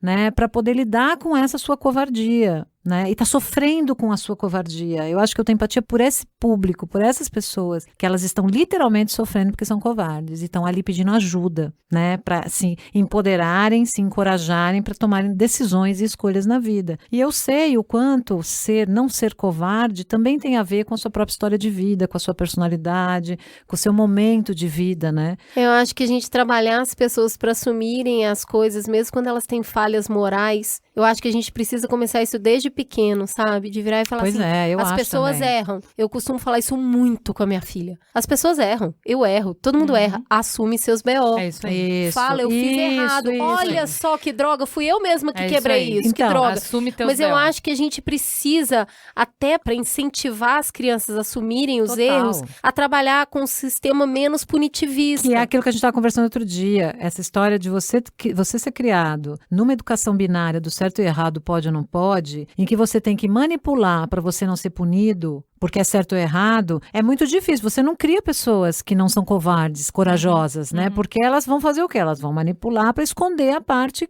para não ser punida. Isso. Então é por isso que eu consigo entender também. E a nossa população é ainda assim, muito assim, né? Você vê? Muito, é né? muito. Você fez isso, você vai apanhar, você vai ficar de castigo, você vai perder. Você vai ser. Então você vai pro estimula a pessoa a inferno. não Você vai ser assumir. pro inferno. Pois Você vai é. pro inferno. Vamos pra história do Renato. Bora. Eu tava num dia comum de trabalho quando na minha caixa de entrada pipocou um e-mail de fonte anônima. Sua esposa está te traindo e eu tenho provas. A Ângela te trai com várias pessoas e aqui está o nome de uma delas. Fiquei sem chão. Eu não tava entendendo nada, apesar de ter entendido tudo. Tive que me esconder na máscara da performance profissional, busquei abrigo num projeto que eu tinha que entregar naquele dia e cumpri o expediente. Cheguei em casa e mostrei o e-mail para Ângela, minha esposa. Ela parecia segura e certeira ao dizer: já sei quem mandou esse e-mail, fica tranquilo. Foram eles. Eles agora querem me prejudicar atacando você. Eles se tratava de um casal de amigos que morava em outro país e era parceiro ocasional de trabalho da minha mulher. Ela tinha brigado com eles e aparentemente a briga tinha sido feia. A Ângela já tinha me mostrado alguns e-mails raivosos deles com algumas ameaças. Eram amigos queridos, apesar de distantes. Minha mulher queria fazer de tudo para retomar a amizade com eles e me convenceu de que o e-mail que eu tinha recebido era só mais uma das ameaças deles e que ela resolveria tudo. Não toquei mais no assunto e 1 ano se passou. Estávamos viajando de férias e fomos visitar a mãe dela no litoral. Passamos uma semana inteira numa praia maravilhosa, curtindo juntos. Um dia, ela me chamou para caminhar na praia. Andamos, até que ela parou num lugar afastado, mais reservado, e disse que a gente precisava conversar. Não sei porquê, mas naquela hora o meu coração começou a bater no peito como se fosse uma bomba. E só me vinha na lembrança aquele e-mail anônimo. A Ângela ficou quase meia hora sem conseguir falar nada. Só chorando. Eu estava angustiado e atônito. Eu não conseguia falar nada também. Quando ela parou de chorar, foi mais meia hora de autoflagelação. Ela dizia que era uma pessoa do mal, dizia que era uma megera, que não merecia nem estar viva. Restou um monte de autoxingamentos. Nessa hora, eu só conseguia dizer que amava ela, que ela podia dizer e ser o que achava que fosse, mas que ela também era uma mulher incrível, forte, que eu admirava. Enfim, ela reuniu forças e me contou. Eu te traí, Renato. Eu te traí, meu amor. Apesar de sentir lá no fundo que era exatamente isso que ela ia me contar, ouvir aquilo da boca dela em alto e bom som me derrubou. Era como se uma parte de mim tivesse tido uma parada cardíaca e eu precisasse reanimar, mas eu não tinha forças. A única coisa que eu consegui fazer na hora foi, com frieza, fazer perguntas logísticas. Quantas vezes? 3. 3 vezes com a mesma pessoa? Não. Com 3 pessoas diferentes. Que pessoas? Fulano, Cicrano e Beltrano. O fulano? Sim, o fulano. Por isso o e-mail? Sim. Mas ele não é gay? Não é casado com o nosso amigo? Sim, mas eu te traí com ele também. Enfim, a Ângela satisfez toda a minha curiosidade sobre os quens, os quandos e os comos. Enquanto eu ia ouvindo os detalhes das traições, o meu cérebro ia deletando as memórias incríveis que eu tinha com ela. Ao mesmo tempo, lá estava a Ângela, minha esposa linda, minha família, meu porto seguro, numa praia maravilhosa, e eu ainda sentia muito amor. Estranhamente, parecia que eu a amava um pouco mais. Ao mesmo tempo, passei a sentir uma decepção lancinante. Também senti uma raiva enorme. Ela teve o ano todo para me contar. Podia ter me contado em casa, num lugar seguro, mas ela estava me contando ali, na praia, numa viagem de férias, na casa da minha sogra. Imagina só, depois de saber tudo, de estar sem chão, em alguns minutos eu tinha que enfrentar um almoço de família com a mãe dela. Mãe, padrasto, irmã, sobrinha. Comecei a achar que não ia dar conta. Com meu mundo desmoronando, ainda consegui fazer uma última pergunta para ela.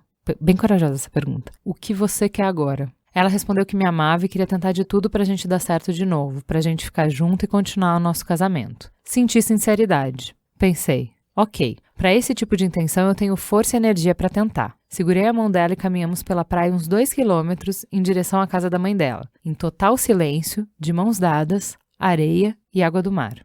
Performei maravilhosamente bem no almoço de família, mas à noite, ao dormir e dividir a mesma cama, não consegui deixar a Ângela deitar a cabeça no meu peito, que era o jeito que ela gostava de dormir. Meu corpo parecia querer expulsar ela de perto, e ao mesmo tempo queria cuidar dela, porque claramente ela também estava destruída. No dia seguinte, saímos para outro lugar, privado, e resolvemos repactuar o nosso casamento. Sabe essas coisas que todo casal deveria fazer de tempos em tempos, mas não faz? Conversar sobre o que significa o casamento para cada um, quais são as premissas essenciais, o que cada um espera daquilo e que pode ser bem diferente da tradição social? Bom, repactuamos, ressignificamos o que era casamento para cada um e fizemos alguns poucos acordos. Lembro de ter anotado umas 3 frases do nosso pacto. E dali, a partir daquele novo pacto, decidimos tentar reconstruir nosso casamento em cima desses acordos. Eu sempre ficava imaginando como iria me sentir se um dia eu fosse traída. Sabe como eu me senti? 2 coisas me vinham à cabeça conforme a Ângela contava mais e mais abertamente o que estava se passando com ela. A primeira coisa que eu senti foi uma espécie de desesperança, como se o mundo tivesse ficado menos alegre e menos colorido, uma coisa mais cinza. Mas ao mesmo tempo, mais real. Eu estranhamente sentia que agora estava melhor, mais real, e eu preferia habitar o mundo real, abrir mão da fantasia. A segunda coisa que eu senti foi uma corresponsabilidade por tudo que tinha acontecido. Por causa do meu trabalho, estudo muito as relações humanas e seus significados. Conforme ela ia me contando sobre o que estava vivendo e sentindo nos últimos anos, ficava mais claro para mim que a traição tinha sido uma das consequências de algo mais profundo que acontecia entre o casal. Não era um erro ou problema dela e nem meu, mas dos dois, do encontro dos dois, da relação. Algo havia se quebrado em nossa conexão. Ela buscou um caminho, a traição. Eu busquei outro. A diferença era que meu caminho era socialmente aceito. Voltamos das férias, cada um fez terapia individual. Foram 2 anos incríveis, de muito aprendizado e clareza. Mas a cada dia que passava, nosso casamento ia morrendo. E uma nova e bonita amizade ia nascendo. Percebemos que conforme fomos crescendo e nos transformando, nossa conexão como casal era baseada em algumas crenças ou princípios que já não faziam sentido para nós dois. Um belo dia resolvemos assumir esse novo status da relação, de casados para amigos. Foi um dia à noite em casa, depois de um dia tenso e isolado de reflexão vivido pelos dois, estávamos no sofá, ela deitada no meu colo, eu fazendo cafuné. Ela disse que acabou, eu disse que tudo bem. Acabou mesmo. E foi assim que nos separamos. Na semana seguinte, nos reunimos para contar para os amigos mais próximos num jantar. Depois contamos juntos para os nossos pais. E aí veio a papelada do divórcio. E principalmente a sensação corporal e de alma que eu me sentia pronto para seguir em frente. E ela também. Hoje, nós dois encontramos novos parceiros de vida. E apesar de vivermos em países diferentes, já nos encontramos algumas vezes com nossas novas famílias juntos dos mesmos amigos. Valeu a pena, com muita garra, sustentar o espaço de diálogo e respeito.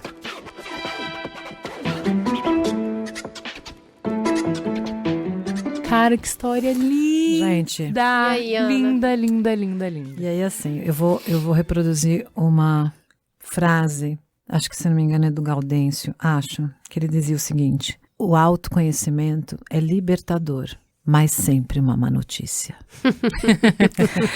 E aí, nesse caso, eu colocaria o conhecimento, né? Que coisa linda essa história, né? Transformar a humanidade da Ângela e dele num reforço de intimidade dessa relação, mesmo eles não tendo terminado juntos, no sentido do relacionamento conjugal. Você sabe que as pesquisas mostram que a insatisfação conjugal ela é um dos motivadores para a infidelidade conjugal. Eu acho curioso, né? Porque eu acho que quando você se casa ou se relaciona numa relação de compromisso e de coabitação, inclusive, a insatisfação conjugal, ela já vem no pacote. As pessoas já deviam saber, né? Tanto que eu acho que... Porque isso é inerente. Resta saber se nós vamos dar conta da insatisfação. Né? Resta saber se as contingências sociais que a gente vive, a nossa vida, vai dar conta dessa insatisfação. O quanto que a gente vai conseguir transformar essa insatisfação em novos contratos no mesmo casamento, na mesma conjugalidade. Às vezes não rola, às vezes só o amor não é suficiente. E isso, quando ele fala, né? Por isso que eu abri a minha fala falando desta frase. Quando ele fala, putz, alguma coisa se quebrou, mas ao mesmo tempo eu me senti muito íntimo, né? Quer dizer, bonito. é porque ele foi ali na humanidade. Aquele espaço que era só dela na história anterior, agora ela dividiu com ele aqui. Não era mais a levada, a travessa. Foram 3 pessoas diferentes, uma era gay. Então, assim, quando ela vem contando um pouco da angústia dela, ele é capaz de abraçar essa angústia e entender que eles tinham se desconectado. Ela buscou traição, ele buscou outra coisa, um caminho socialmente aceito. Eu acho isso muito potente, lindo. Porque a gente tá falando de traição muito sexual, mas as pessoas se desconectam por outros motivos, sabe? É uma pessoa que faz uma dívida e não conta. Isso. É uma pessoa que aceita uma proposta de trabalho que vai mudar a história da família inteira, mas não comunica. Não se preocupa com isso. É uma pessoa que simplesmente se recusa a se relacionar com a família do parceiro. É isso aí. Então tem várias coisas... Que te abandona. Eu acho que o mais comum, o terrivelmente comum, o cara não está na relação. Uhum. Ele pode não ser infiel, mas ele não está lá. Ele não dá atenção, ele não dá afeto, ele não escuta, ele não acompanha, ele não participa, ele não conversa. Mas fica muito surpreso quando a mulher trai. E aí, o que eu acho, assim, uma coisa... Eu vou precisar sair, gente. Mas antes de sair, eu queria deixar essa pergunta pra Ana, assim. Eu fico muito incomodada quando em ficção, por exemplo, a gente vê a galera largar a carta da traição como se ela fosse a carta definitiva, sabe? Por exemplo, a gente tem um relacionamento complexo, de dividir casa, de muitos anos, uma história muito enorme, e aí a gente tá nessa partilha que acaba sendo um cabo de guerra de a culpa é de quem que tá ruim.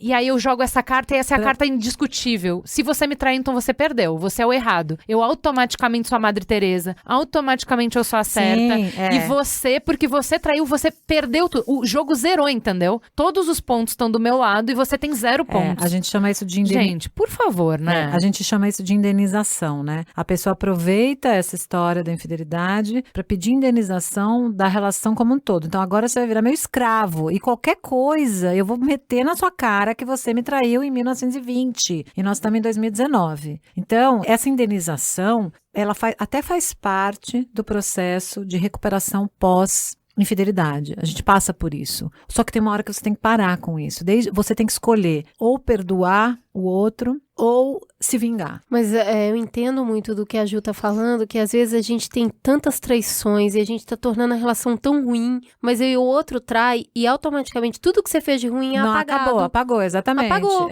porque você traiu. E eu acho que isso é muito da nossa criação judaico-cristã, onde colocou sexo, perdeu a moral, perdeu o amigo. Quando eu tava na igreja, né, na igreja adventista, o único motivo justificado para divórcio, que você pode casar de novo na igreja porque é um divórcio aceitado legalmente, a brecha na lei, é traição. Então, assim, sexual. A violência não é você ser um mau marido, não é. Tem, assim, todos os milhares de motivos que a gente tem pra acabar um casamento não é só a traição. E aí, assim, diante da complexidade de uma vida a dois, é isso que eu falo, cara, você ter uma foda fora do casamento é muito menos grave pra mim, pro que eu vivo. Eu espero muito mais do Merigo do que fidelidade. Eu espero lealdade, eu espero que ele esteja lá, que ele esteja de corpo, mente, alma comigo, pra mim, nos meus momentos bons, nos ruins, 100%, entendeu? Agora, as pessoas são pequenas, né? Porque, por exemplo, assim, e fora os casos em que a pessoa já foi infiel, só que o parceiro não sabe. E aí, quando o parceiro é infiel, pronto, aí vira, você está estragando a nossa vida.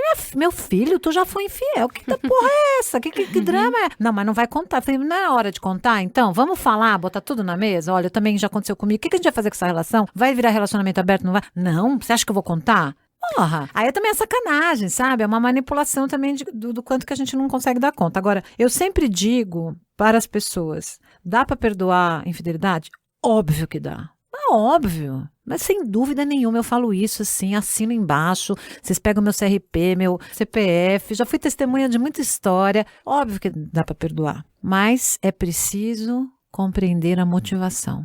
Então dá para apostar que meu parceiro e minha parceira não vão me trair de novo? Óbvio que não, mas dá para você apostar na intenção. Então, peraí, vamos puxar a próxima história? Bora. Vamos ouvir a história da Laura. Meu nome é Laura, eu sou casada há mais de 18 anos com o Carlos e temos um filho, o Arthur. Namoramos desde o ensino médio e tivemos uma vida bem tranquila, linear. Namoramos, fomos morar juntos, casamos e tivemos um filho. Somos os primeiros namorados um do outro. Eu trabalho no escritório de contabilidade, sou contadora e tinha como vizinho de mesa o Pedro, também contador. Com o passar do tempo, me peguei prestando atenção demais no meu colega de trabalho. O Pedro me tratava como mulher, como uma amiga. Ele me enxergava, sabe? Nós fomos nos aproximando no trabalho, ele também casado, e quando vi, já estava totalmente envolvida e apaixonada por ele. Notei que o Pedro correspondia à minha paixão e acabamos nos envolvendo por 4 meses.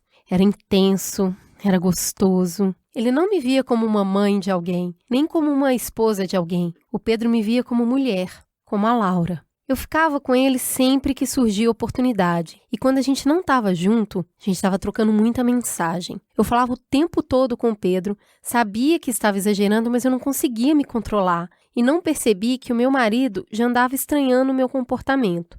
Depois de 4 meses, o Pedro, que tinha uma mudança programada, foi embora do país e o nosso caso terminou. Guardei todas as mensagens que trocamos e gostava de ficar lendo para relembrar. Certo dia, meu marido, já muito desconfiado, resolveu fuçar no meu celular e acabou descobrindo o meu romance com o Pedro. Eu admiti tudo. Nós conversamos muito. O Carlos, meu marido, estava inconformado e eu, muito confusa. O Carlos resolveu ir para terapia. Eu já fazia terapia na época, faço até hoje por conta de um longo processo de depressão. Inclusive, minha psicóloga acompanhou o meu romance com o Pedro, tudo sem maiores palpites, apenas deixando as coisas acontecerem e sendo empática. Carlos e eu passamos a ter longas conversas sobre o nosso casamento. E numa delas ele me disse, parece que você está fazendo isso só para me machucar e na minha mente uma luz se acendeu. Corri para terapia e bingo. O meu romance foi realmente para machucar o Carlos. E com a ajuda da minha psicóloga, fomos a fundo na questão e me dei conta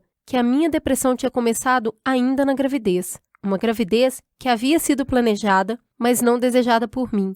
Eu nunca quis ser mãe. Eu sempre sonhei em estudar, trabalhar muito, queria focar só em mim e no nosso casamento. Eu me sentia completa com a vida que levávamos, mas o Carlos queria ser pai e dizia que não tinha certeza se continuaria casado comigo se a gente não tivesse um filho. Então eu cedi e engravidei. Estar grávida foi um período difícil e cansativo na minha vida. Eu sentia que não tinha mais o controle do meu corpo, que estava perdendo a minha identidade e a minha liberdade. Eu engordei 25 quilos e hoje vejo que já estava em depressão desde a gravidez e ainda tive uma depressão pós-parto não diagnosticada. Depois de muita terapia, entendi que eu me sentia atraída pelo meu próprio marido. A minha voz não foi ouvida e os meus sentimentos foram ignorados. Eu não estava pronta para ser mãe e o meu marido me pressionava para atender o seu desejo de ser pai, chegando a dizer que o nosso relacionamento estava em risco caso eu não lhe desse um filho.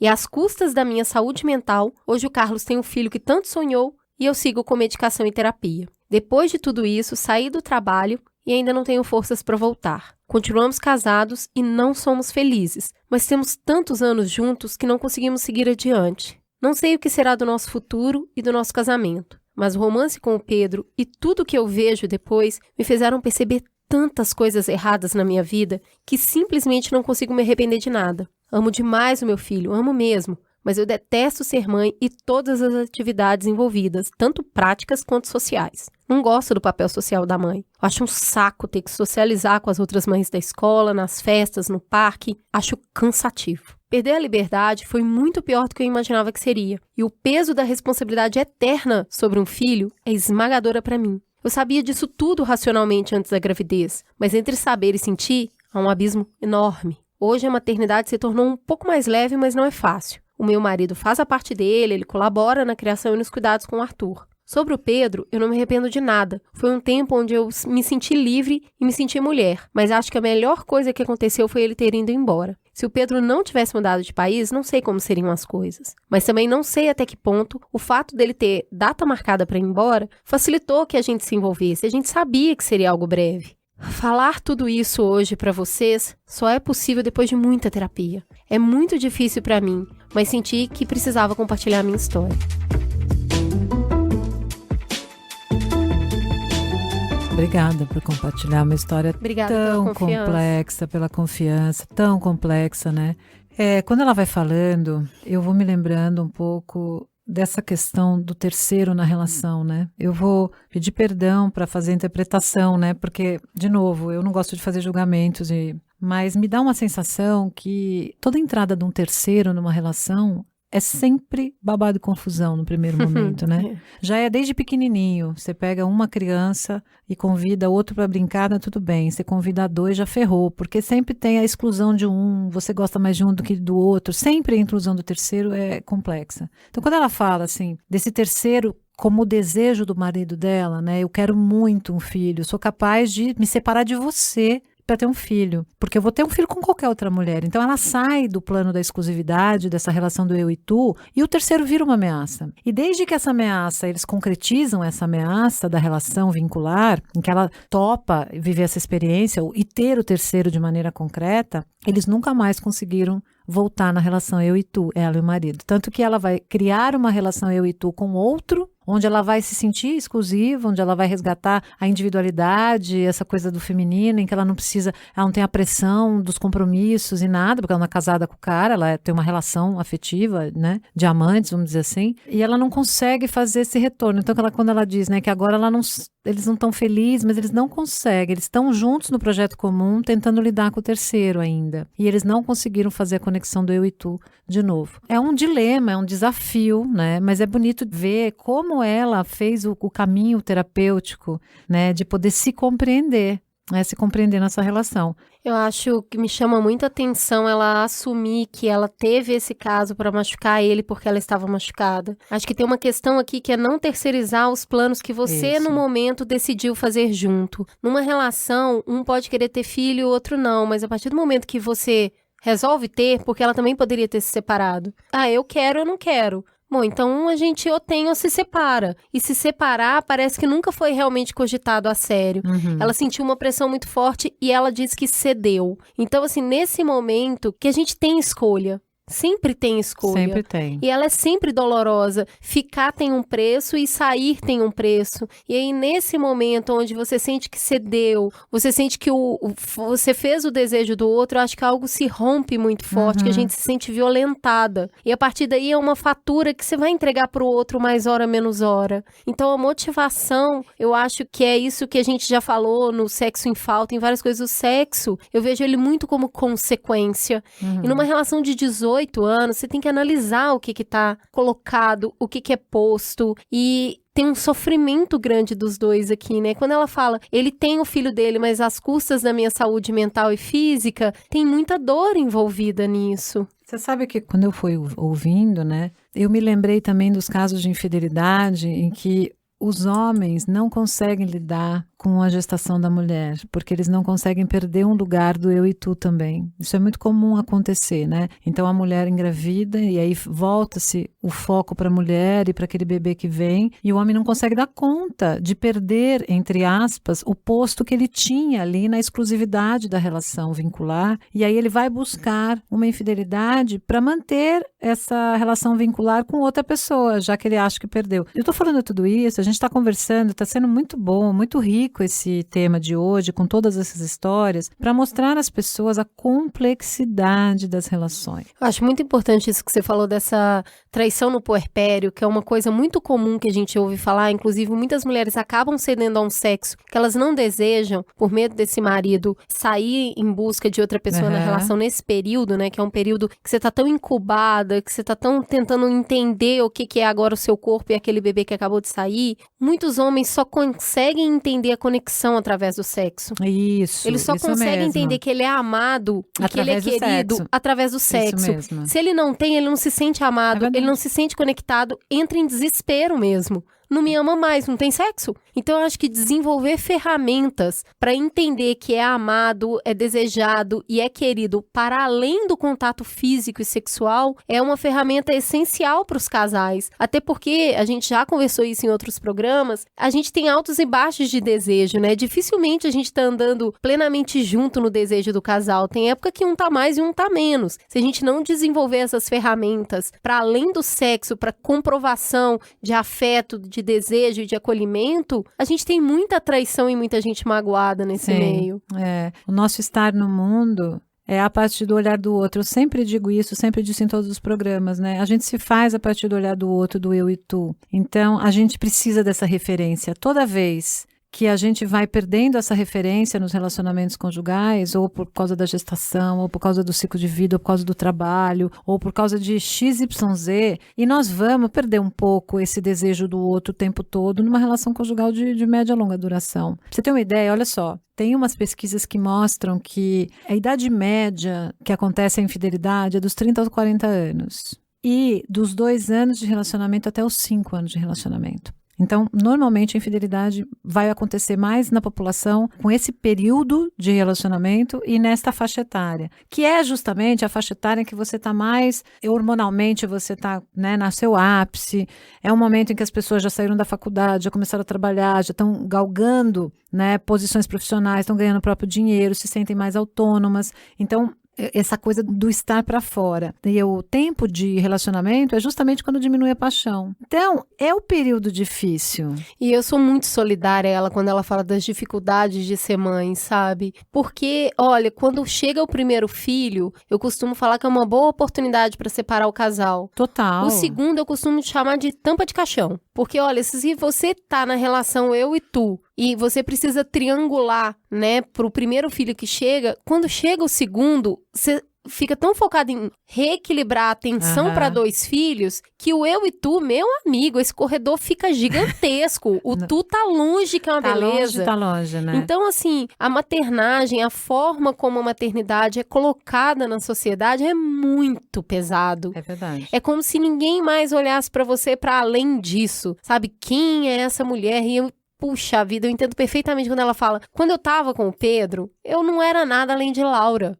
E essa leveza é gostosa demais. Isso tem um sabor tão de hortelã. Que a relação dela extraconjugal propiciava e resgatava, né? Eu também super consigo Pedro entender. Hortelã, sabe? Aquela coisa muito fresca e muito saudável e muito leve. E do outro lado, uma vida com obrigação, uma vida com conta pra pagar, com tanta coisa pra resolver. Eu acho difícil passar uma vida inteira. E aí eu lembro de um clipe da Marisa Monte, que ela tá vendo um livro ali com o marido idoso do lado e ela acha uma foto dela com um antigo amor. Acho muito difícil você passar uma relação tão longa e um tempo tão longo sem em momento nenhum ter pensado, gente, como eu tô com vontade de colocar hortelã na boca, de sentir a vida quando ela era mais leve. É muito fácil sucumbir a isso, sabe? E eu acho que aí a nossa visão da humanidade é essa, né? Porque essa história, ela é triste, porque talvez o autoconhecimento dela tenha chegado tarde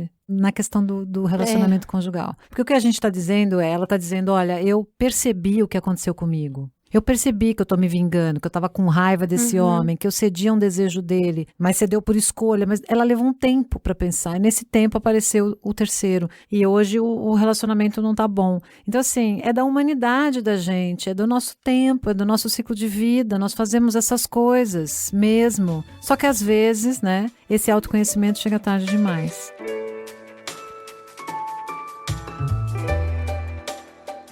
É chegado o momento da coluna do Perifa Connection e hoje é dia de escutar o que o Wesley Teixeira nos trouxe. Ele é morador da Mangueirinha, na Baixada Fluminense, e é membro do movimento Negros Evangélicos. Além disso, é estudante de pedagogia e também entrega o pré-vestibular popular Mais Nós. Manda daí, Wesley. Meu nome é Wesley Teixeira, do Perifa Connection, e eu vim falar sobre o momento que estamos vivendo da convivência de 3 gerações. O que foi permitido depois do aumento do tempo de vida, coisa que não era realidade há muito tempo no Brasil, é recente. Uma primeira geração mais antiga, com ideias fortes, marcadas pelo racismo, machismo, até mesmo aqueles que nessa geração eram de esquerda tinham ideias mais radicais ou tradicionais. Nós já vemos uma nova geração, uma segunda geração intermediária. Essa geração intermediária, ela é mais flexível, reviu alguns posicionamentos, inclusive em relação ao machismo. É uma geração que pegou processos históricos, tipo a posse do Lula, a chegada da internet. Diria que na esquerda faltam muitos, inclusive nessa geração. Tem um certo gap geracional, um certo buraco. Mas já tem chegando uma nova geração, né? Uma nova geração muito indignada.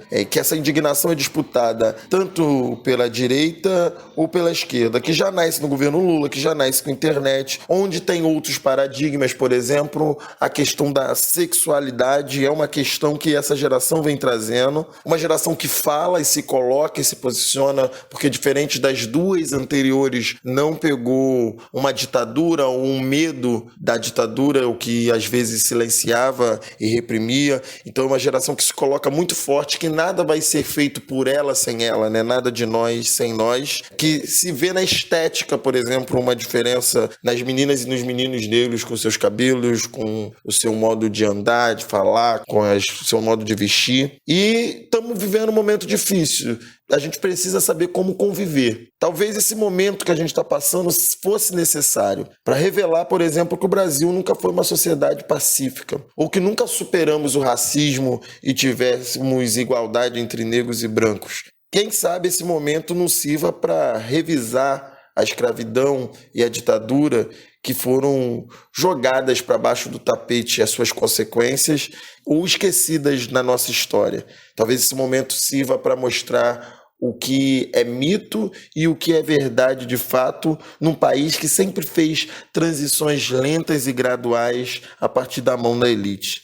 Talvez esse momento sirva para a gente ter maior nítido de quem fazer as nossas alianças, quem são realmente os nossos parceiros ou não, e até para recomeçar relações, por exemplo, com o povo. Apenas, talvez esse momento sirva para ver que um homem não é a solução para todos os nossos problemas apenas. Quem sabe esse momento sirva para pensar nas eleições, na política e o papel e a influência que ela ocupa na nossa vida. Quem sabe esse momento não sirva para a gente olhar um pouco para a América Latina e para os restantes dos seus países do mundo e fazer comparações. Quem sabe esse momento não seja o ideal para, com toda certeza, nós pensarmos de novo um projeto em comum, porque vivemos na mesma casa comum que é esse mundo, no mesmo tempo histórico. Esse é um desafio colocado para todas as 3 gerações.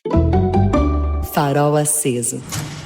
Vamos então para o Farol Aceso. Ana Canosa, o que você tem para indicar para os nossos ouvintes? Olha só, eu vou indicar um livro, Casos e Acasos, da Esther Perel, que é maravilhoso, repensando a infidelidade. Então é Casos e Acasos, repensando a infidelidade, da Esther Perel, que é uma terapeuta sexual e psicóloga incrível, muito boa. E o livro, ele vai tratar da infidelidade de maneira muito geral. Ela traz vários casos. Eu acho que é um livro muito maduro dela, sabe? Super indico. Vou indicar também um filme que é lindo, As Pontes de Madison. Ah, que filme maravilhoso. Que trata do dilema entre o conhecido e o novo, né? O seguro e a novidade, o risco, que é esse lugar que todo mundo gostaria de ter, mas que não deixa de ser um dilema e com dificuldade de escolher, né? Que as pessoas têm dificuldade de escolher. Por último, uma série que é a The Affair, que é uma série que fala sobre infidelidade conjugal e a complexidade da infidelidade conjugal dentro dos relacionamentos. Ô, Ana Canosa, você tá traindo Mamilos. Você veio aqui falar de traição, não é à toa. O que você anda fazendo, Ana Canosa, com outros microfones por aí? Não estou traindo, a nossa relação é uma relação aberta, a gente se ama e esse coração é grande. Pois é, então, eu tô lá na Universa, fazendo um podcast que chama Sexoterapia, que já foi tema do nosso podcast. Sim! Aliás, eu devo a vocês, né? Muito, com muita gratidão. Tamo juntas. Essas oportunidades de entrar na podosfera, né? Como dizem.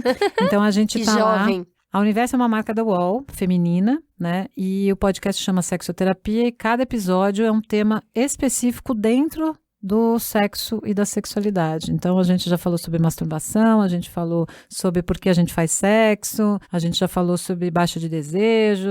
Tem uma série de episódios, são 8 episódios a primeira série, ano que vem a gente começa a segunda série, então quero convidá-los também. Tem no Spotify e outras plataformas de podcast. Vou indicar um filme que eu tenho certeza que seria indicação da Juliana também. É o filme novo da Netflix, tá lá novíssimo, História de um Casamento, com toda a complexidade possível de terminar uma história e tentar manter o mínimo de dignidade, onde tem muitas nuances sobre ninguém é tão bom, ninguém é tão ruim, tem história sobre a terceirização da agressividade para os advogados, aquilo que você fala, aquilo que você está sentindo. É um filme extremamente delicado, acho que vale até um mamilo sobre esse filme, eu tô realmente envolvida com essa história. Terminar um casamento, ter filhos, assumir que terminou, que é super difícil entender, né? A gente fica nessa, eu vou lutar pela relação, mas que hora que ela terminou mesmo? Então é muito tênue isso, eu acho que o filme trata de uma maneira muito bonita, os atores estão incríveis. Por favor, vocês podem fazer essa gentileza pra mim? Assistam a História de um Casamento e aí vocês ficam lá no Twitter. Eu quero um mamilo sobre esse filme, pra gente ver se vale a pena mesmo, porque, na minha sincera opinião, meus amigos, que filmaço! Sair do Homem Invisível para o Homem Fantasma e ver uma mulher simplesmente mudar de opinião ao longo do tempo é muito difícil para um homem. Então vão lá, assistam e vão ver o que vocês acham. Eu quero comentários. Fala que te escuto. Mamileiros e mamiletes, Beatriz Fioroto, produtora, chegou aqui. As meninas tiveram que dar uma saidinha e eu fiquei com o Fala que eu te escuto. O Fala que eu te escuto é aquele momento que a gente lê tudo que vocês acharam do programa no Twitter, por exemplo. E aí você pode seguir a gente no @mamilospod, como faz o Cauã Cabral, que disse: ouçam com muita atenção para ter uma ideia do que acontece nos interiores desse país. A região centro-oeste já foi palco dessa gente que rouba a terra da União e indígena até ser coberta por grandes latifúndios. Hoje é a região norte a vítima, e o Jair só estimula isso. O Bruno Zachi, ou Bruno Zaki, que tem o nominho de Agora é Baby Yoda, disse, abre aspas, eu acredito que parece que a verdade é sempre mais silenciosa. Ela é mais vagarosa, mas um dia ela chega. Qual é, mamilos? Mais um pra lista. Eu jurava que eu não ia chorar nesse episódio. Entra na fila, meu amigo. Obrigado pela dedicação e esse conteúdo lindo. Abriu mentes. A Carol Carvalho disse, que programa é esse do Mamilos? Só consegui ficar imaginando quando é e com quem que eu vou pra Alter do Chão. Elogios a mais pro Caio Corraine, com a edição primorosa que elevou minhas emoções num nível que eu não tava preparado. A Dremogorgon disse, o @mamilospod dessa semana tá demais. No começo do episódio eu não dava nada, mas me arrepiei e me emocionei muito e também tô puta com o Brasil, como sempre. Eu te entendo.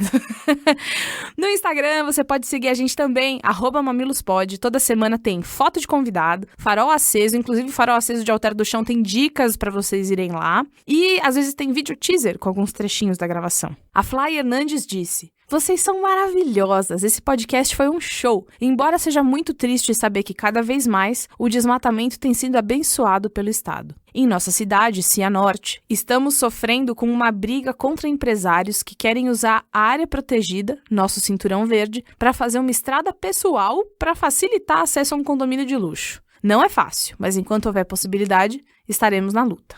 A Bela Bellax disse, episódio maravilhoso, necessário, obrigatório. Alter do Chão, o maior aquífero do planeta. É necessário as pessoas entenderem a importância desse lugar e saberem que estão querendo entregar nossa água para estrangeiros. Alter está na lista dos 222 lugares que o governo quer privatizar. Para os interessados, a matéria que saiu no Intercept no dia 16 de outubro de 2019. Gostei, vou procurar, Bela. A Gley Moraes disse, Cris Bartes e Juva Lauer, que programa! Moro na ilha de Boipeba, na Bahia, há pouco mais de um ano e ouvir o programa foi um pouco como ver a forma como a ilha é explorada por conta da especulação imobiliária. Somos uma APA, que para quem não lembra é Área de Proteção Ambiental, mas o desmatamento e queimada é algo comum. Não há saneamento básico, temos um lixão a céu aberto e recentemente sofremos com as manchas de petróleo em nossas praias. Para quem vem de São Paulo, é chocante ver a normalização do que não deveria ser normalizado. Entendo a necessidade de quem é nativo, que depende do turismo de 2 meses para sobreviver, mas não são só eles. São empresários, donos de grandes extensões de terra, resort, tentando se construir em uma região de manguezal.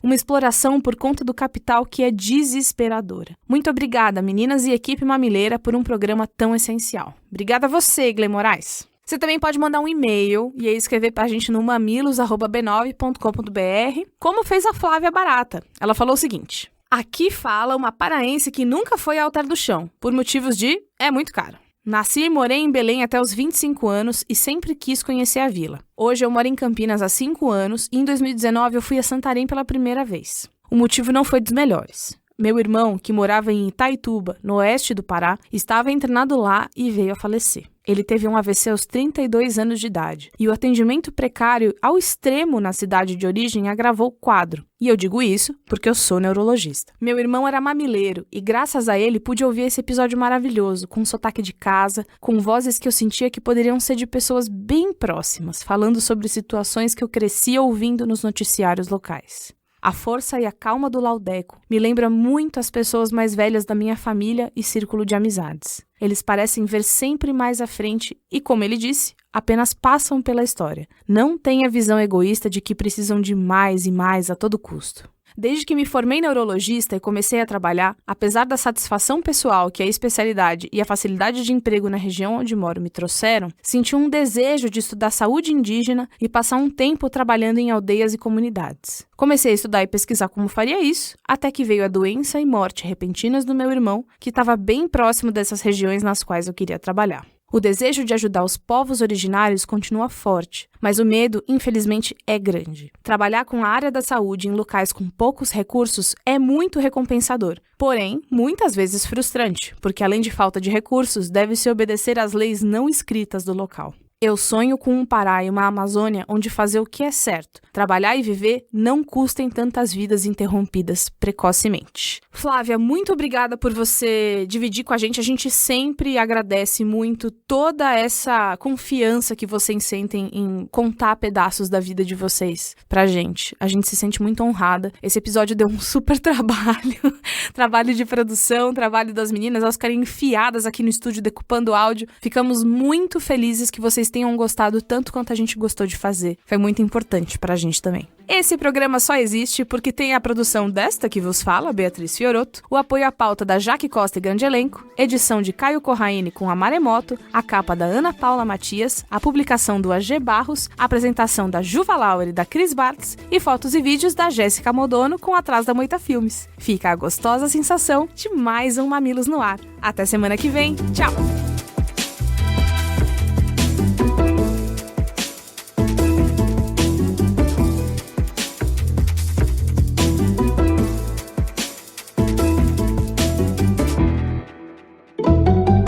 Mamilos, jornalismo de peito aberto.